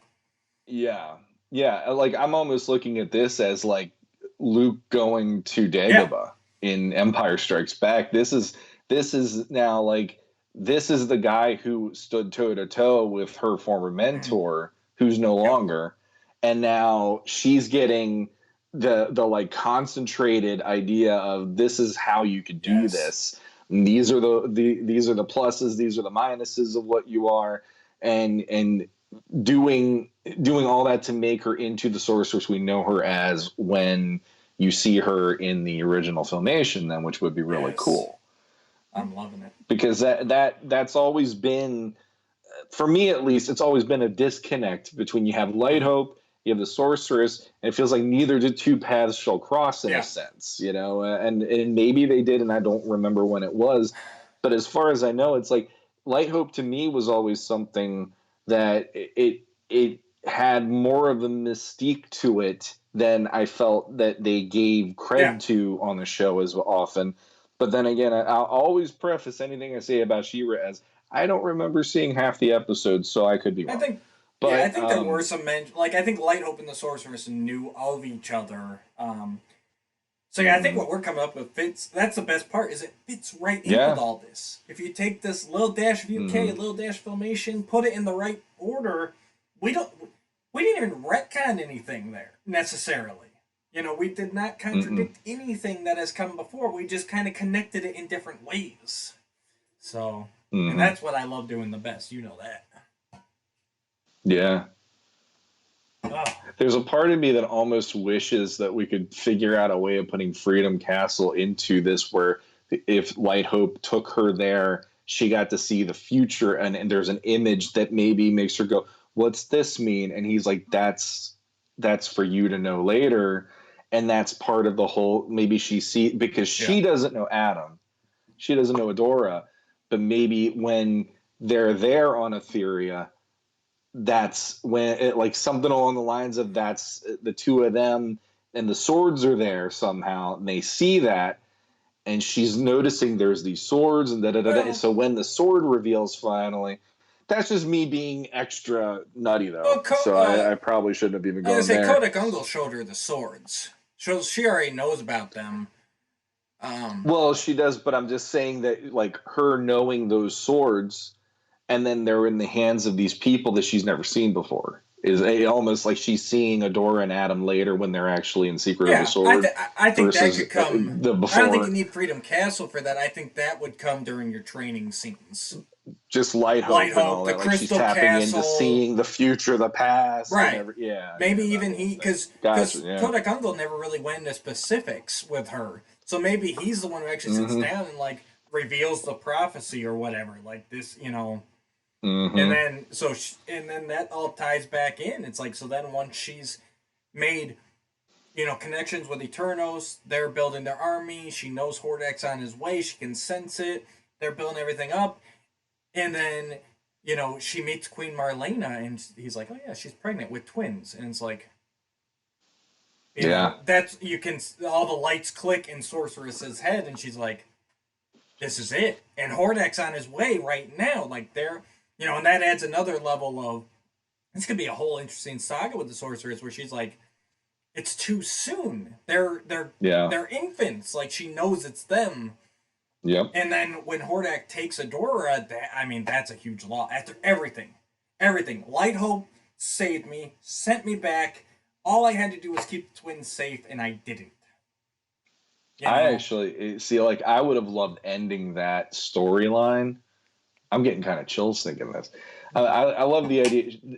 She goes over there. Light Hope and her are doing this whole thing, and this is before Adam and Adora. Right. And like you said, he shuts off the portal. He shuts off the connection. Crystal Castle goes dark, and it's the first time in a millennia that's ever happened. So there is this feeling for anybody who's there that is going to become the rebellion. We're lost. It's over. Yeah, it's the hope is gone. Literally lost. Hope is lost. Hope is completely gone. And I love the idea that you have like the deepest moment of sorrow for Eternia being the loss of Adora. Mm-hmm. And Adora gets taken in the portal, Hordak's laughing and all that stuff, and ha ha ha, he wins the day. But the thing that I would do if you could tell that story at the end of it then is Adora goes over to Etheria, and the last shot you would see is the Crystal Castle starting to turn back on again. Right. And it's the whole, this is meant to happen. Mm-hmm. It's like the darkness before the dawn. Right. And I think that would be a hell of a thing to, like, visually, you're seeing that moment and it's like, oh. Exactly. So, yeah. And then I'm digging it. And then, and that's all from one panel in a comic book. That's it. That's all it takes. Yeah. So just for that, since we didn't do our rating, we went way past. I'm gonna give Freedom Castle a solid 8. It was a fun little story. It gives you a lot of world building. So. Mm-hmm. No, I just from that and how short it is. I mean, that was the thing. I'm like, okay, I got homework. I'm going to sit and read this. And literally 2 minutes later, I'm like, that was my homework. Yep. And it's fun. And as anybody listening or watching can see, the story potential from only a little bit. Yeah. If you want to really connect the dots, could be really awesome with that story. So yeah, I'll give it a 7 only for the fact that I kind of wished it was a little longer and they could have gotten into a little bit more of that. And otherwise, though, that's a great like springboard of a story to go and have fun with in your mind. Absolutely. Head canning, gone wild. I love it. All right, I think we just got listener questions. Did we get any this week? Yeah, we got stuff. So apparently, when I write things on Facebook, it doesn't matter. But if I put my big ugly mug there, it's so there. Yep. Then all of a sudden people go, "Hey, let's talk to this crazy person." Exactly. So here we go. We got first one, Tony Crossland. Why doesn't anyone? Huh? It's a new one. I don't recognize his name. Thanks, Tony. Yeah, exactly. Well, I've seen him in the groups. I know Tony Crossland is out there. Tony Crossland with the questions. Why doesn't anyone in Eternos see that Adam and He-Man are one and the same? The power of Grayskull.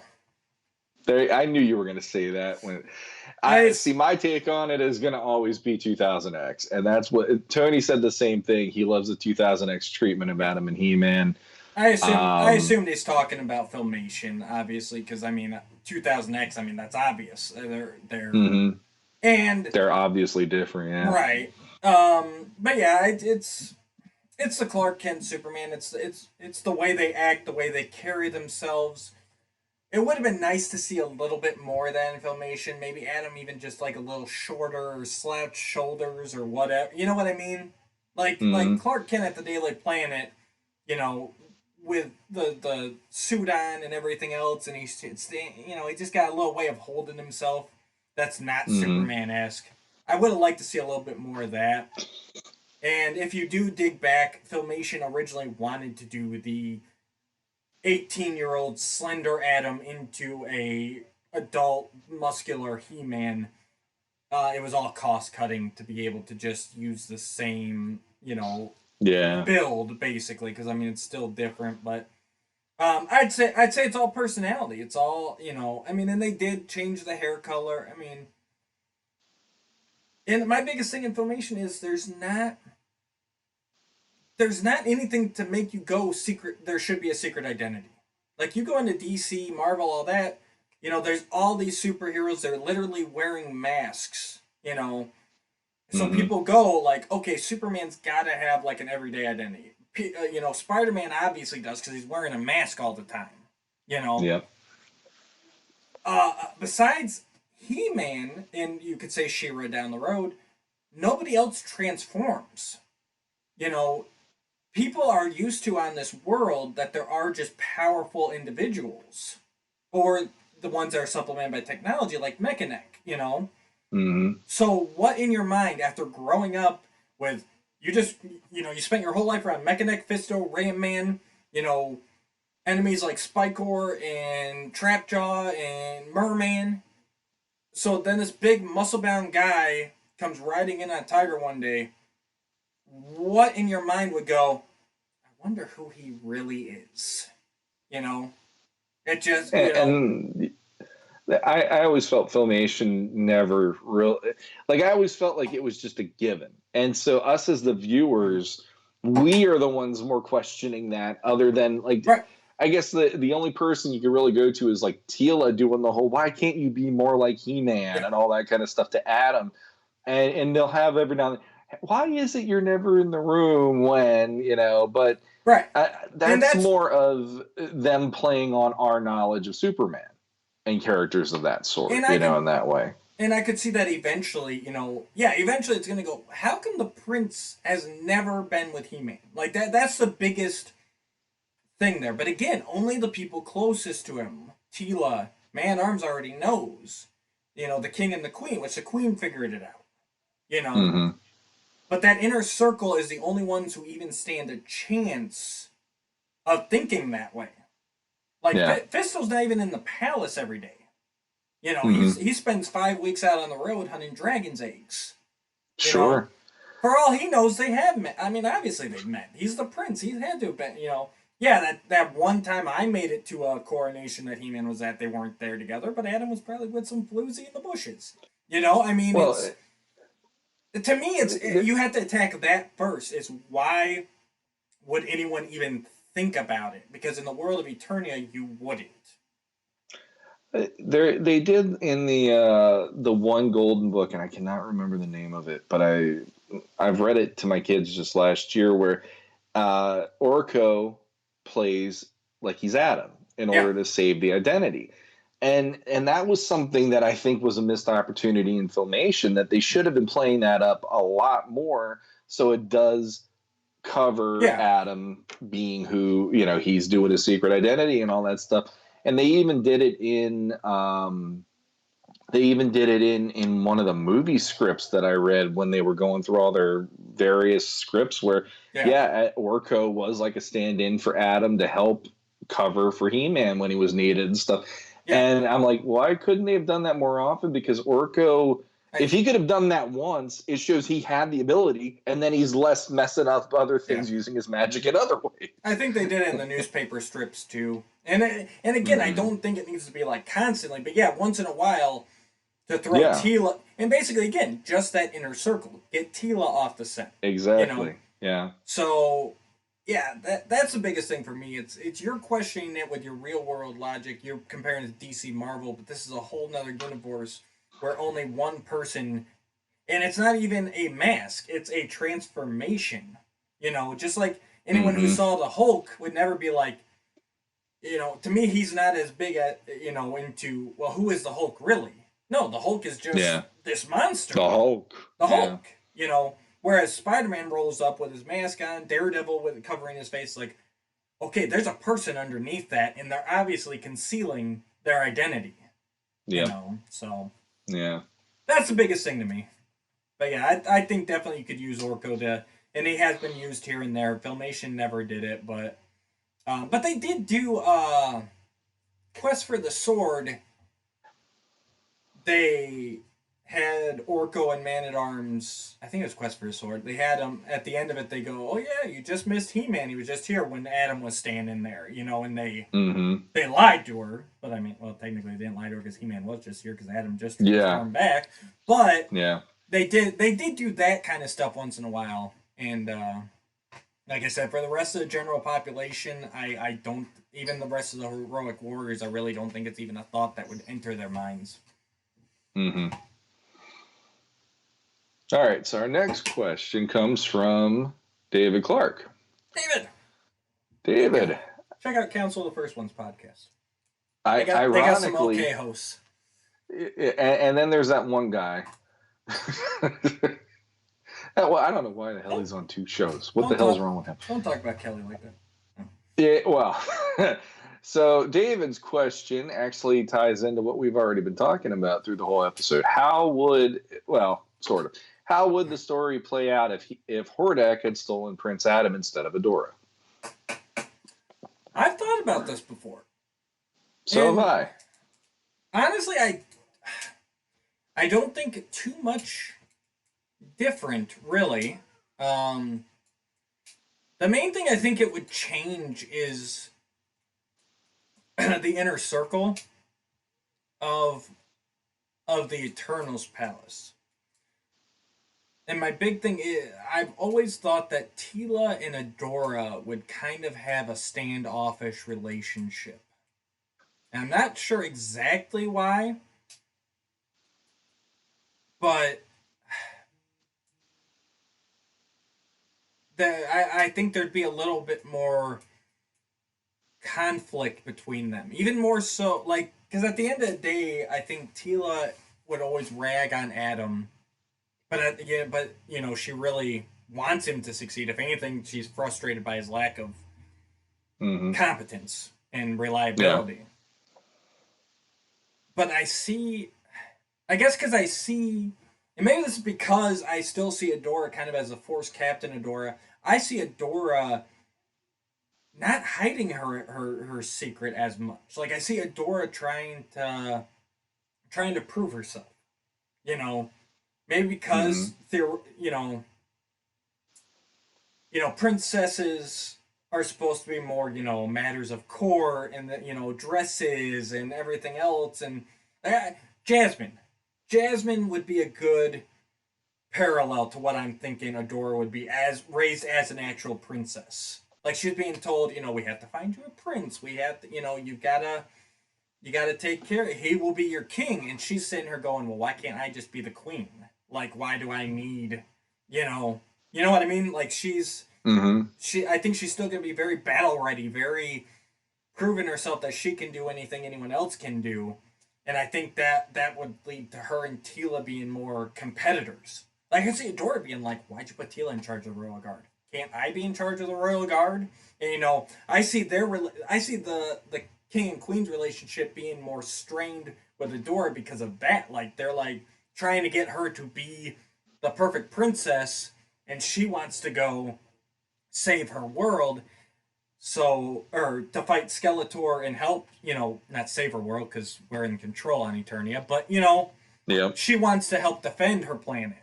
And that's why she keeps her secret identity as She-Ra, because that allows her because then She-Ra pops up on the scene and everyone's like, oh yeah, She-Ra, great warrior, and maybe even Teela gets along with She-Ra. Like, she's like, yeah, this is my kind of girl. We can, But then Adora, she's always being told, nope, don't go. That's too dangerous for you. Don't do that.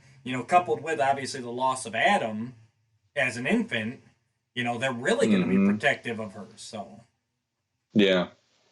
Yeah, the other thing I was thinking is, I like the idea that Man at Arms possibly in a situation like that where I'm figuring Randor is going to be ultra protective of her, and he's going to have the traditionalist right, approach to she's the princess, therefore she's in court and she should be doing and he's got this whole thing of and like Marlena being from Earth and her being an astronaut being yeah, the one going like that's not how it should work. She's still, like right. even if she's your daughter, it doesn't mean that she should only just serve these functions.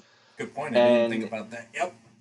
Yeah. So yeah, she's so seeing then, she's got her she's got her mom's stories, and she sees everything yep, Tila's doing, and then she's stuck yep, in a dress attending Duke yep, Tiburon. It's like and and I could see it from her looking at Tila and her dad training her, yeah, Duncan training Tila to become the captain of the Royal Guard and everything. And I like the idea that Adora would go to Duncan eventually, and she'd ask him, and him being like, the king's forbidden right, this, like I can't do this, but then he'd kind of go, but I never told Tila she's not allowed to. And that's how they build their camaraderie. Like, I don't see them really having that much of a tumultuous relationship. I see it a little more maybe in she could be like Tila could be more aggressive because that's her nature. And and Adora is a little less, she's a little less aggressive, but she's capable. And then when she can become Shira,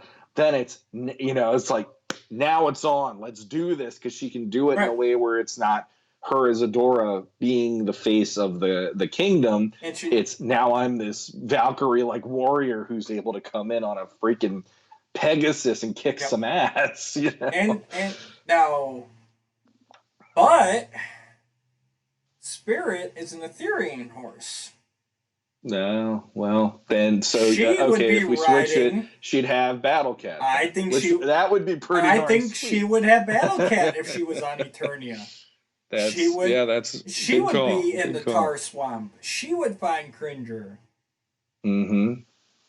I think I so. like that. Yeah, and then shoe on the other foot here, thinking Once, of okay, if with Adam, how that would work then. uh, yeah, he would have a beautiful white stallion named Spirit that he rides in service of the Horde.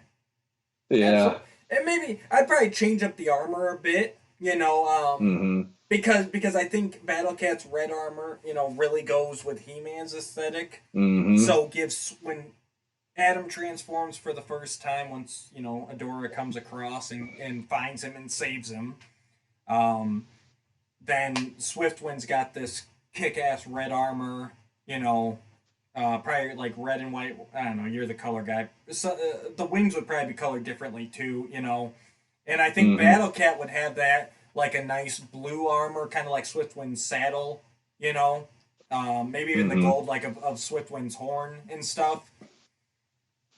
So yeah, change up. Interesting. Change it. Nah, I'm hoping you do something with these ideas. Somebody out there that's good at Photoshop or coloring or whatever, but you get where I'm going. I want He-Man and She-Ra in the same outfits, but their steeds would kind of be more complementary instead of just taking your She-Ra figure and putting it on Battle Cat and putting your He-Man figure on Swiftwind. You know what I mean? Like so Swiftwind would yeah, probably have yeah. like a red saddle and and really the red armor made with like the yellows like Battle usually has his eyes, the horn still works with like a nice yellow or bronze accent maybe. I don't know, I'm just throwing colors out there. My wife says I'm colorblind, so so are they're getting the same swords that they always had, or are we switching the swords up in this question? Because that's something else my mom was going to. No, Is it's still She-Ra's sword and He-Man's sword because both swords are in Grayskull. We just talked about that. They're both in Grayskull. This time the sorceress puts a spell onto He-Man's sword to locate Adam. And so then She-Ra's sword is given to her.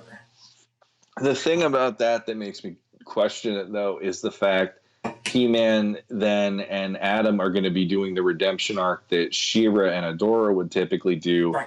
and the whole calling upon the incantation in the honor of Grayskull in order to protect people, and him being over there almost makes me go, he needs the Sword of Protection this time around, and she gets the Sword of Power, because the other thing too is he is a part of the Horde.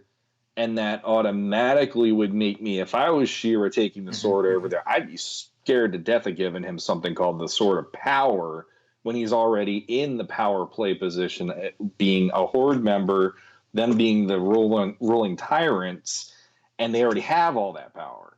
So she's giving him something that's giving him more power. That would make me definitely take a step back and go, Sorceress. You're not in the bag on this one, right? Are you sure this is a good idea?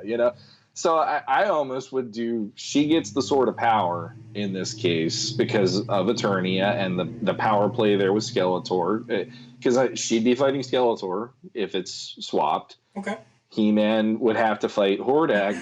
And I mean, the jewel, I don't give a crap. The jewel could go to the power sword because it's hers then, or however you want to go with it. Well, no. The jewel stays on the protection because that's what gives you the transformative capabilities. So then that goes to He-Man, and he gets the jewel. Okay. Yeah. And I'm fine with, as long as we're talking Filmation swords, which I assume we are. Yeah. I mean, that's what we would be talking. That should be the. I'm tangenting again. That should be the standard to me. I don't like when the swords don't match. I think they need to match the that's just me, but yeah, I'm good with that. The random Elseworlds thing.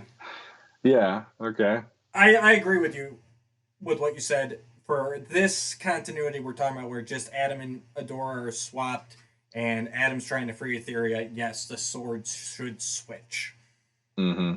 However, if it was a dark reality, dark timeline, he would get the Sword of Power, and he would end up overthrowing Hordak and ruling the Horde.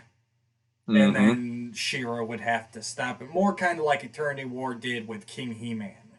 Like, he's this dark despot, and she goes over there with good intentions, frees him, gives him the Sword of Power, and then he just takes over the planet himself, and then she's got to go put him down.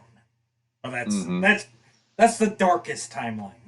Yeah, and that's what I kept thinking, that whole idea, because it's like I think the other thing too, and this is something that wasn't even explored in Adora going over to Eternia. Yeah. But she, no matter which version, she ends up being in the ruling class of the planet. If you think about it, well, she's the tyrants ruling Etheria. She's been raised by. Mm-hmm. If she went to Eternia, she'd be a princess who could be, later take the throne. Mm-hmm. And that's interesting to me on that level of, either way, you have this situation where my son is in the room. Hi. Hey, oh, you're taking that? Cool. Okay. You're in this situation where this person does not know anything other than power. Right. And I think it's interesting to have that storyline going, like, no matter which way, like, I almost would have let Darkest Timeline, you almost have Adam in this moment, like, either way fate would have took me. Right. I would have been ruling something. And that would have been like the moment where he's like, what's stopping me now? I have the sword. And he does it. Right. And that's when he kills Hordak. And it's the whole, this is the only world I've known. Yes. This is now my world. And then it's like, I love that moment. It'd be like She-Ra looking at this and just everything. You see her just like losing her mind because this went everywhere wrong that she thought it was going to. Yeah, Adam. And then that could be the Eternity War then. Adam never goes home. He never meets his parents. He just rules. And yeah. And yeah, and I'll even go you one further. It almost makes me think it could even verge on anti-Eternia He-Man in that way too. Oh yeah, the most evil man in the universe kind of deal. exactly. That's exactly what it would be. But So that's Darkest Timeline. I don't darkest prefer timeline. I don't prefer that.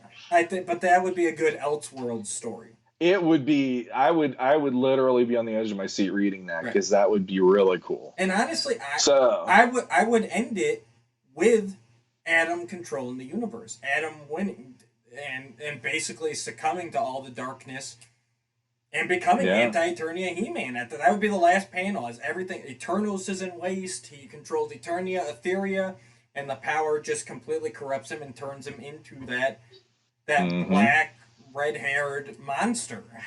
You know, yep, that's it. It would take both swords. That's what it would be. When he gets both swords, he calls upon all the power at once, and it just transforms him.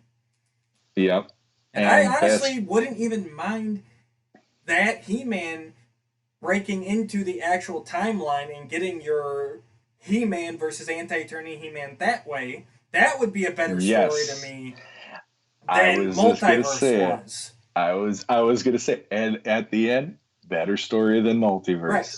So you do that whole.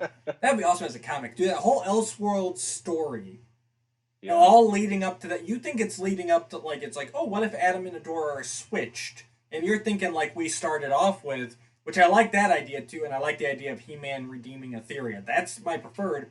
But then it takes that Mm-hmm. twist where Adam turns evil, conquers everything, and then in the regular book, like I said, the last panel is him like cutting open a hole or something, and you seeing like your regular Eternia through there, and it's like, Mm-hmm. oh, Yeah, yeah, exactly. DC, you see, we're open to offers. call us. I'm um, very cheap. all right. Same here. All right. Jason Torrance has another question here. He asks if the Masters of the Universe movie ever gets out of development purgatory. Do you think Adam / He-Man should be portrayed by the same person or by two different people? It never made sense to me in the Filmation cartoon how they looked alike, See but earlier. nobody recognized. Well, there you go. But nobody recognized him because he put on a fur bikini. Right. That's what he says, at least. I thought 2000X did a great job of making him look similar but different. I was thinking they could go and do some special effect similar to Captain America, where they added Chris Evans' head on another actor's body. What do you guys think? Did they add Evans' head under another actor? I thought he actually slimmed down for They did that. a no. He was built. He was built for the movie. They went in and digitally manipulated him to make him smaller, but then they also had Okay, he was a British actor who had the very, very skinny body type, gotcha. and they had him do parts of it as well. But from what I understand, knowing about the movie, Mhm. it was pretty much like Chris Evans said, I have to do all of this or I can't do any of it. Because he wanted Right. Steve to be Steve from beginning to end. Yes. So they did a combination of And using a stand-in plus digital. gotcha. I'd read some article years ago that said that it was actually him that he did all his skinny scenes and then he bulked up like it was like months apart and before he bulked Mm-hmm. up for the role he did all the skinny scenes but obviously that was incorrect. And that makes sense for Captain America because he physically changes. So I get Yeah. that. Like we said, He-Man, it's a magical transformation, and he's got to go back and forth. So Yeah. I say two different actors is the only way you're going to get it right. You need two similar-looking actors, one that a little younger, slimmer, and then you need the Dolph Lundgren type to do He-Man. I could see it going. The movie that kind of helped me understand a little better of what could work actually was Aladdin of all movies, the live action one. Okay, The yeah. reason being is Will Smith in parts of that movie, but then when he's playing the big green or big blue Yeah. genie, not green genie, they bulk him up because of CGI. Right. So there's a part of me that kept going, well, maybe they could do it where it is like, here's this, I'm picturing it almost based on what my daughter said the other week when we watched the movie. She goes, "What if Zac Efron would have been Prince Adam?" And I go, "God dang, that I could see." As much as I would have never heard Zac Efron and Masters of the Universe in the same sentence. But if you look at him in like High School Musical or something, like a little younger than who he is now, I could have bought that as Prince Adam pretty well as a 2000X equivalent, and then you get Yeah, somebody like a big guy in that's what I'm there, saying. like a, Hmm. like a Chris Hemsworth or whoever you Yeah, want for the He-Man. But then the other part of me is like, it would be kind of cool to have here's one person, and then they're going to digitally just turn him big into He-Man because they only need those He-Man moments. But here's the hesitation there for me is sometimes you can tell how CGI that yep. is depending on their budget, depending on their schedule, and all that stuff. And I really wouldn't want He-Man to look like he's not moving like a person would, or this or Exactly. that. That is my hesitation, and it works better with, like you said, the genie. Well, he's blue. Like Yeah, otherworldly colors and appearances work a lot better for CGI than actually trying to get the musculature down for sure. I mean, and the other thing would be the padded suit thing, which is becoming very popular. The boys did it with Homelander. Homelander. Thank you. Yeah, I have no yeah. idea what the actor's name is, but I you don't know his name, like but yes, Homelander. now he would actually be a good choice, like looks wise, if He Man wore armor, because you could do that same kind of thing. You could have him take the armor off and be because his regular build is pretty slender. Like he's fit, but he's slender. But then when Yeah. he puts that suit on, he's got the muscles and everything. Problem Hmm. is, I want to see a traditional barbarian He Man, which means exposed skin. And like you said, that's the big issue. Now, if they were gonna do like even snake armor, it had a lot of exposed. I mean, you would have to Uh, fully cover him, you know, yeah. to make Uh, that kind of transition work, like with practical effects. yeah. Um, and that's not what I hope to see. I want him to. See the. Go ahead. Go ahead. I just say I want to see him. I think He-Man's got to have some exposed skin. Even it's kind of like Eternity War, where he had like the bare arms and the chest, but he had pants on. Like I'm good with that, but He-Man Hmm. cannot be full suit of armor. Like then you're just turning No, no. him into something else. So for me, I. and my hesitation is the CGI actually looking like a person. So that's why I Yeah. think at the end of the day, it's two actors for me. Yeah, I mean, for me, I was always thinking like when they had Noah Centineo attached for a while, Yeah. there was that part of me that's why I went to maybe they do it like the genie because Yeah. he was getting ripped, but he wasn't getting big. No. And He-Man for a lot of people needs to be big, Yeah. and that's why back in the 80s when you look at the actors that were acting at that point, Dolph Lundgren made complete sense to Mm-hmm. be Mm-hmm. He-Man compared to like I wouldn't need Arnold Schwarzenegger He-Man. I No. wouldn't want Sylvester Stallone. It would be Yeah. that worked. But if they're saying okay, Noah Centineo is playing He-Man, and you see that guy, it's like then they better CGI the heck out of him to make him look like he's able to punch something and really do some damage. But if I was casting it or whatever, I think yeah, I would either want two different people because there is something about He-Man's face where I feel Mm-hmm. he needs to at least look a little different than Adam. On Yes. top of that, it like a battle hardened Yeah. look about him and stuff. Um, and the other option that I always think is if they didn't go traditional with the harness, which I'm sure a lot of people, it's like it's a harness or nothing. Yeah. But if they went battle armor, that Yep. wouldn't wreck my day either because battle armor was always my. That's like okay, fine. That's my. I'll work with you. Yeah. Battle armor is a great look on them. You just need those arms and legs to look big. Then Exactly. whatever But you you still need know. those. So, yeah. Yes, yes. You know what? Not gonna go tangent, I promise. But just release an animated movie already. Stop trying to do live action He-Man. I mean, I think that's the biggest sticking point is that they keep trying to push live action. I Hmm. wa- I don't know if you've seen it, so I won't go into spoilers. But I watched Raya and the Last Dragon last night. Like that, Yep. You watched it? Yep, That could be a He-Man movie. I mean, it really. I mean, they're literally exactly. riding around on cats. I Yep. mean, I mean, When I saw that part, I said the same thing. Yeah. I did the first time they came riding across the field, what the sand. It was in desert. I go, why don't they just do an animated movie? Like, look at. hmm It's not like animated movies. I mean, aren't profitable. Look at Toy Story. Look at Raya. Look at. I mean, all these animated movies are blockbusters. It's not even like it used to be hmm where it's like, oh well, that's for the kids. You know, it makes money, but not as much as that summer blockbuster. You know, I mean, you hmm can make a ton of money off it, and then you're just looking at voice talent, which hmm is even better because you have so many great voice actors that you can get a better range than having to be like, well, he's got to be able to act like this and look like this, you know, and that's going to be the Yeah. biggest thing. So just release an animated movie already and be done with it. Sure.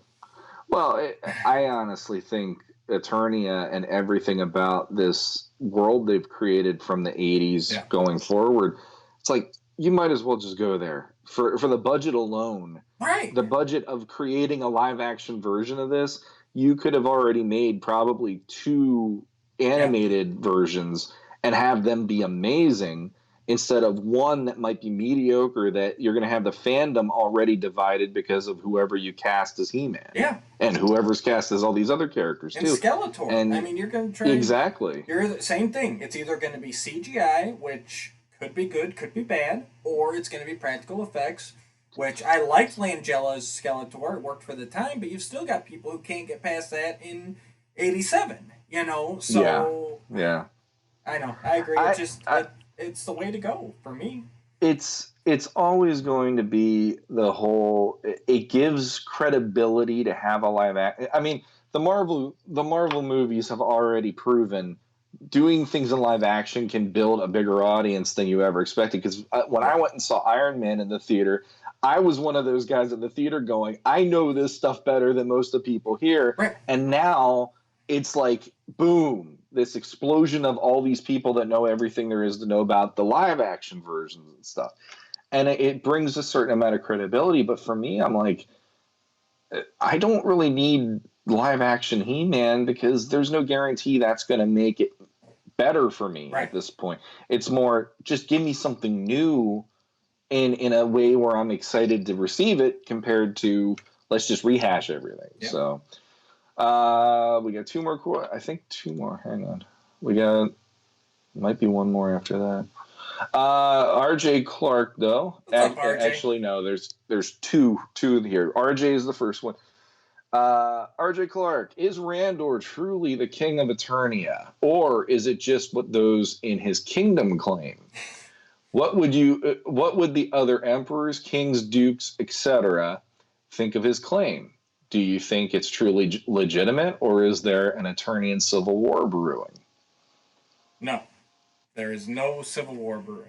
Randor is the king of Eternia, yes, but there are many regions within Eternia, and there are rulers of those regions as well. It's a hierarchy. It's like at the end of the day, Randor takes care of not only Eternos but the entire planet. Like so, if Drizdos and Targa were having a dispute that they couldn't solve amongst themselves, they would come to Randor and he'd deliver final rule. But it's such a big area that they need. But then obviously something in just Drizdos, that ruler would try and take care of it first. So it's and even like in I think we're good. But yeah, there's just even in 2000X, we saw that there was more of a council of him uniting the different lands, and everything. And 2000X did a little bit earlier before that, but in Filmation, definitely, I think that was already set up. So, yeah, there might be from time to time a region that's unhappy with Randor's rule, but I think that you can also take care of that. So no, there's not a civil war brewing, but there is a hierarchy to the whole thing.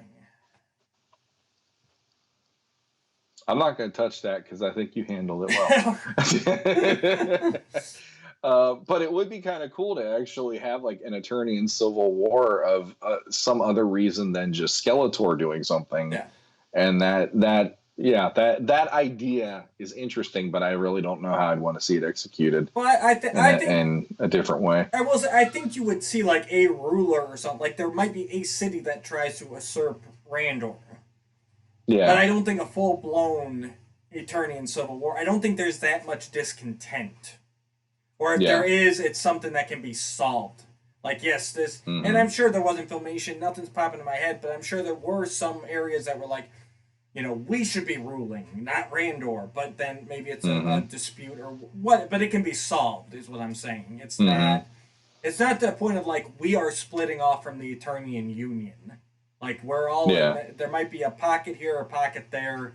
Maybe somebody who doesn't even have as good of relations with the royal palace. But I just hmm I don't think it's to that point to where it's going to be a full out civil war. Maybe it would get there eventually, but for hmm par for the course, no. All right, and then the final question, Brad Withers. Welcome, Brad. He says, I know classics mythology did King He-Man. Yes. Do you guys think Adam ever eventually grows into He-Man, or in your canon, should Adam and He-Man always be separate? I remember listening to another podcast debate this, and they were angry that anyone would ever consider that Adam and He-Man would ever be anything than separate. I was getting Well, so annoyed listening to this because I personally, even as a child, always assumed Adam would eventually become He Man full time, and that is who he truly is. To this day, I really don't understand why he needs to keep his secret identity. So you're getting into my.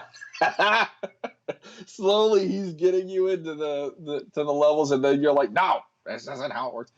Hang on. To this day, I really don't understand why he needs to keep his identity secret. I mean, it makes sense in MYP because he's just a child, but as an adult, I don't get it. You can't say it's because it will put his loved ones in danger like normal superheroes, because his loved ones are always in danger. His parents or Teela are always getting kidnapped or used for leverage against He-Man. So, what is truly the benefit of him keeping his secret? And then he left another real quick thing. Sorry, it didn't let me edit my post, but it was supposed to say, I know in classics mythology they made King He-Man, but do you guys think Adam ever eventually grows into He-Man? Stupid voice text. I'll let you go first because I think you know what I'm going to say. I know what you're gonna say, and Because I've said I it before. guess yeah, But and I've come to the realization that I don't see Adam ever being King He-Man.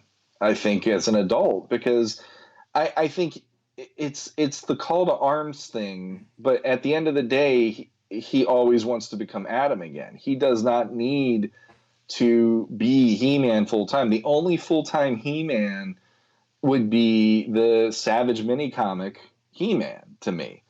And there's no Adam there, and also there's no like he would right, become the king of Castle right. Grayskull I was going to and say, and but all that. He-Man's not even He-Man there. Like to me that's like a whole different He-Man. But that's I no, and but that's why I'm saying Yeah. that would be the version I could accept as saying he's King He-Man eventually, and he's on the throne of Castle Grayskull.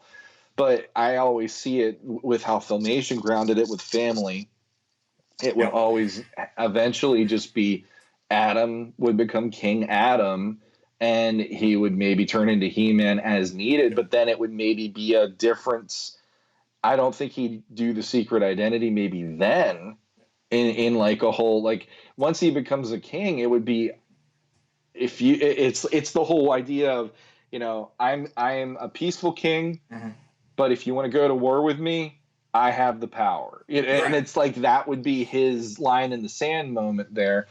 And I've come to terms with that just in the last couple years. I'm like, oh my God, it really wouldn't be King He-Man. It would be Adam being king. And he would just call upon He-Man when needed, and that'd be the end of it. Yeah. Well, number one, Brad, I can say whatever I want. Because it's my show, dang it. But no, seriously, Brad, good question. Yeah. But you're also running a gamut of things here. So you're talking about when he's king, but you're also talking about the need to keep a secret identity. And like Sean said, those are two ends of the story to me. So yes, technically he's an adult. He's about 20, 21, early 20s in the Filmation series, leading out NYP. Just talking Filmation, he's early 20s. Yeah, technically that's an adult, but I mean, we all remember what we were like at 21, 22. Like, did we really act like adults? Do we act like adults now? I mean, the secret identity, absolutely to protect the loved ones. No, it's not. But you say, well, they're getting kidnapped and threatened all the time, anyways. Because they're royals. Well, Spider-Man keeps his identity to protect his loved ones, and somehow Aunt May and Mary Jane are still always winding up in perilous situations. Like that's just the genre. Like whoever's close to you is going to get into trouble. Even if the villains don't even realize who they are, they find a way to get sucked into the issues. So that's just a genre type of thing. But if they legitimately knew like the king was He-Man's dad, like, well, I'm just gonna kill him then. Like they're using they're using the king as leverage because He-Man is sworn to uphold the goodness of Eternia and to defend the royal family.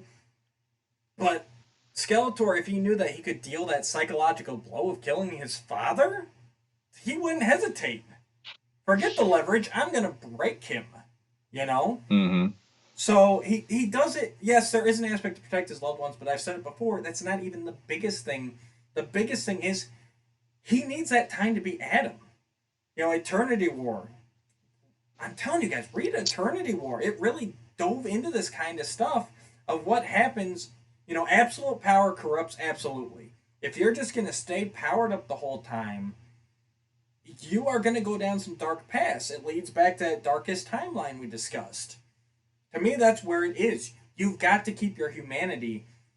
And the biggest thing is who is He-Man? Who is Superman? Is Superman Kal-El or is he Clark Kent? To me, at his core, he's Clark Kent. And that's what dictates his decisions. That goes all the way back to the beginning of this episode. Then that's what he's always missing now. Mm-hmm. He-Man at his heart is Adam. No, depending on where he gets the sword in the timeline, he grew up as Adam. He got the sword at 16, 18, 21, whatever, and became He-Man.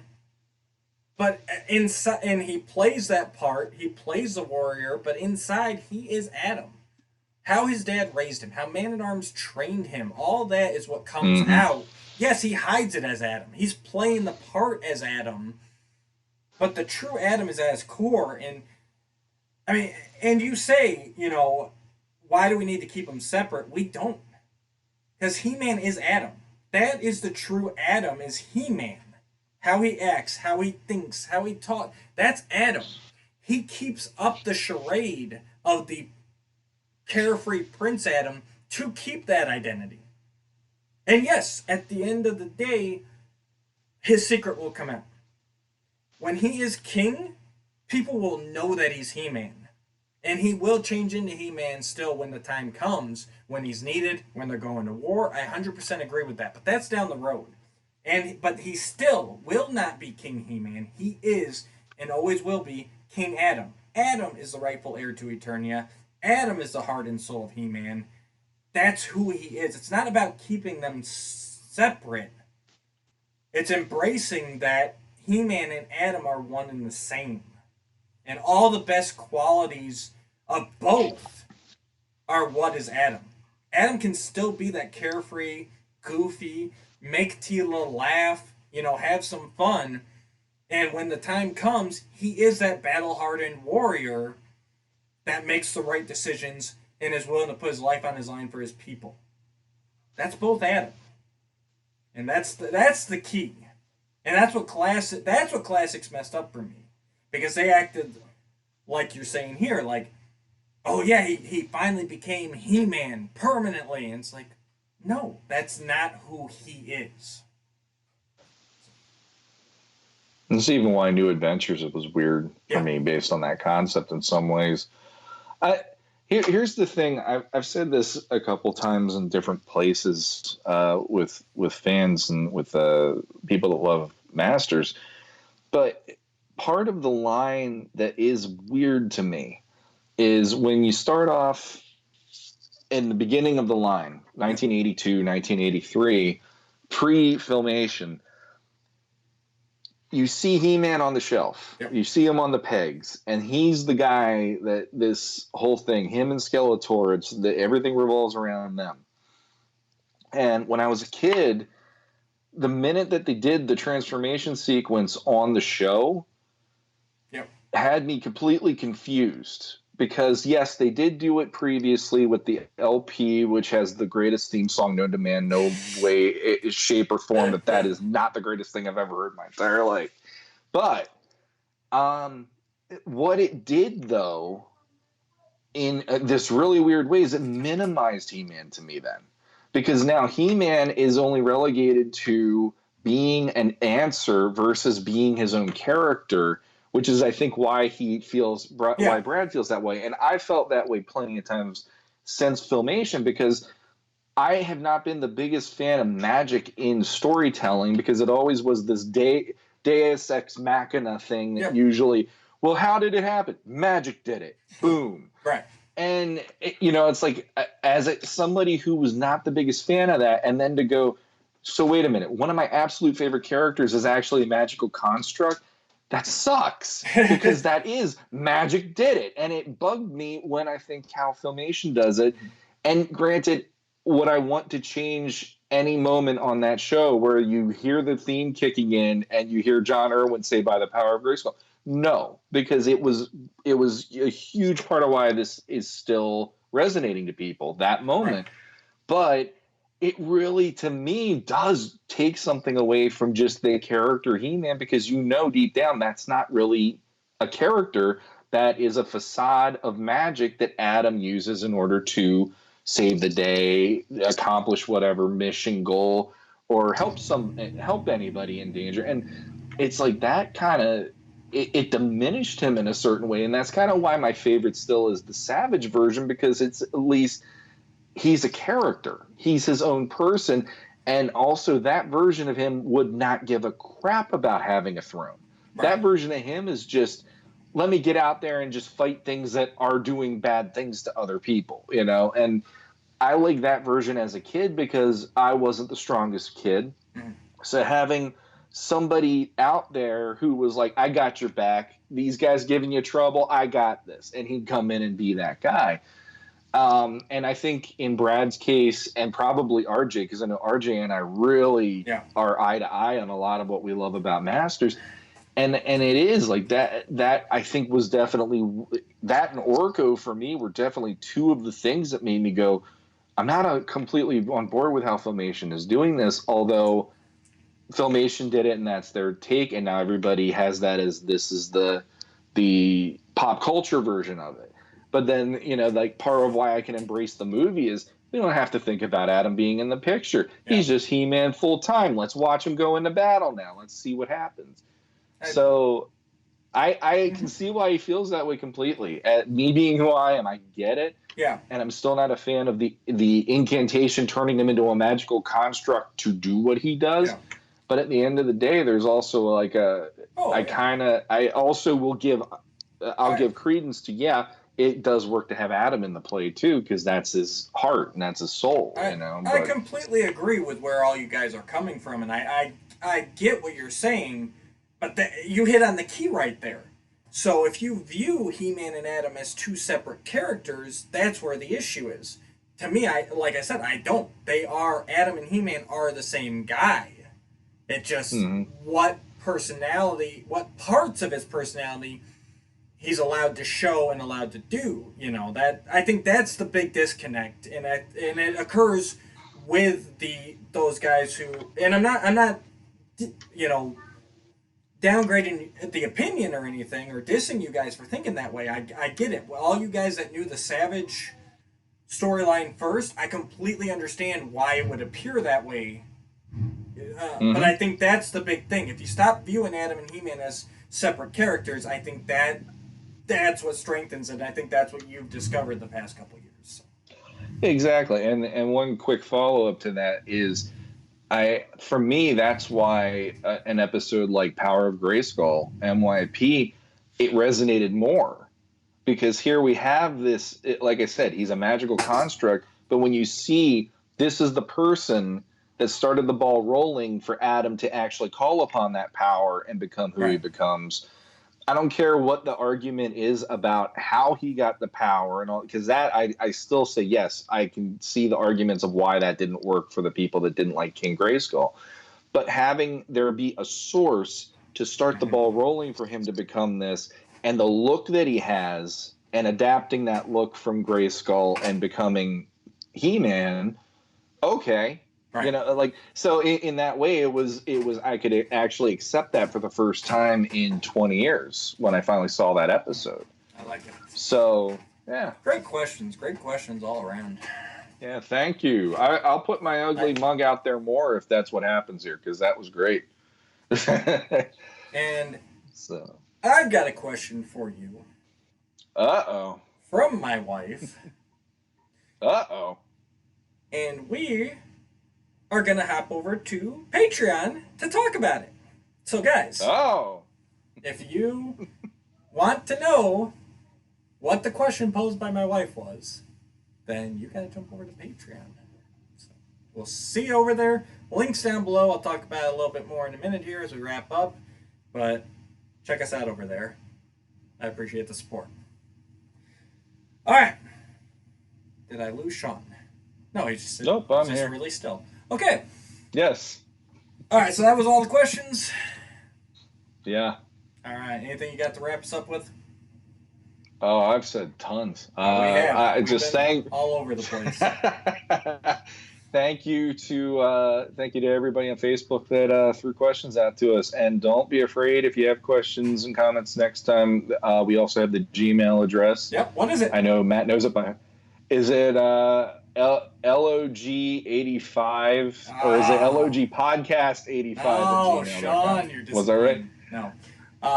Logpod85 at gmail.com. LOGPOD85 at gmail.com. I'll get it eventually. But yes, if you have any comments, questions, suggestions, feel free to get to us there if you are not on Facebook. All right, guys, now's the time. I'm asking for your help here. See all those buttons down below? No matter what format you're on, I'm going to talk about YouTube because that's where our video goes. But like, share, subscribe, ring that bell so you're notified when we go live. We're going to be doing some more of that real soon here. We got some fun stuff cooked up. Even if you're on Podbean, hit that. I think they got a heart. iTunes probably has something stupid that you can click down there to let you know that we like them. It's probably like an asterisk. Stars. Yeah, stars. Give us stars. Give us all the stars. Write a review. We haven't had a review in a while now, have we? We have it on iTunes, but we did get another rating, and we're still at 4.5, and we have, I want to say it was 7 ratings. 1 was a 1, and everything else has been 5s. We'd still like to hear from you, Mr. 1 Star. Yeah, what is that? Maybe they thought 1 was the best. Like number one. I don't know. But yeah, give us some stars. Write us a review. Sean will read it on the show, because I don't go anywhere near iTunes. But yeah, we just like your help beating the algorithm, getting out there to more people. Everyone's been amazingly supportive. So do all that. Drop us a comment down below. Drop us an email. Go check out our Patreon. We're all set up. We're about to record our first content for it. There's going to be a lot more coming. We're going to get a lot. If you like our sidetracks, you're going to want to be a Patreon member. Because that's where we're going to talk Man of Steel. That's where we're going to talk Justice League. That we're trying to keep the main channel here as He-Man as possible. We'll still jump off once in a while. But really, Patreon's where we're really going to open up and talk about anything under the umbrella of stuff that we like. So check us out over there. For as little as $1 a month, you get all that bonus episodes and content. There's also a $5 and a $10 tier, which opens up a lot more stuff. You'll be eligible for giveaways only for Patreon members. You'll be able to suggest topics. I got some exclusive merch just for Patreon members. Again, we're just trying to help kind of offset the cost of running the show, upgrading to better equipment, and putting together a better show for all of you. It'd mean a lot to us. If you follow that link, pledge as much as you can. You'll get a shout out at the end of every episode as well. And we really appreciate it. Don't worry, guys. If there's nothing you can do, you don't want to, that's fine. The regular show will still be available on YouTube, Stitcher, Spotify, Podbean, iTunes, all that. We will not change what we're doing based on that. It's just a way to try and supplement and offset the cost. So, do all that. We thank you for listening, and until next time. Until next time.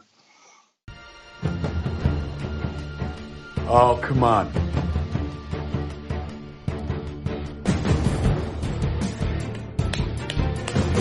Oh, that rock! Oh, Bear. Oh, Bear.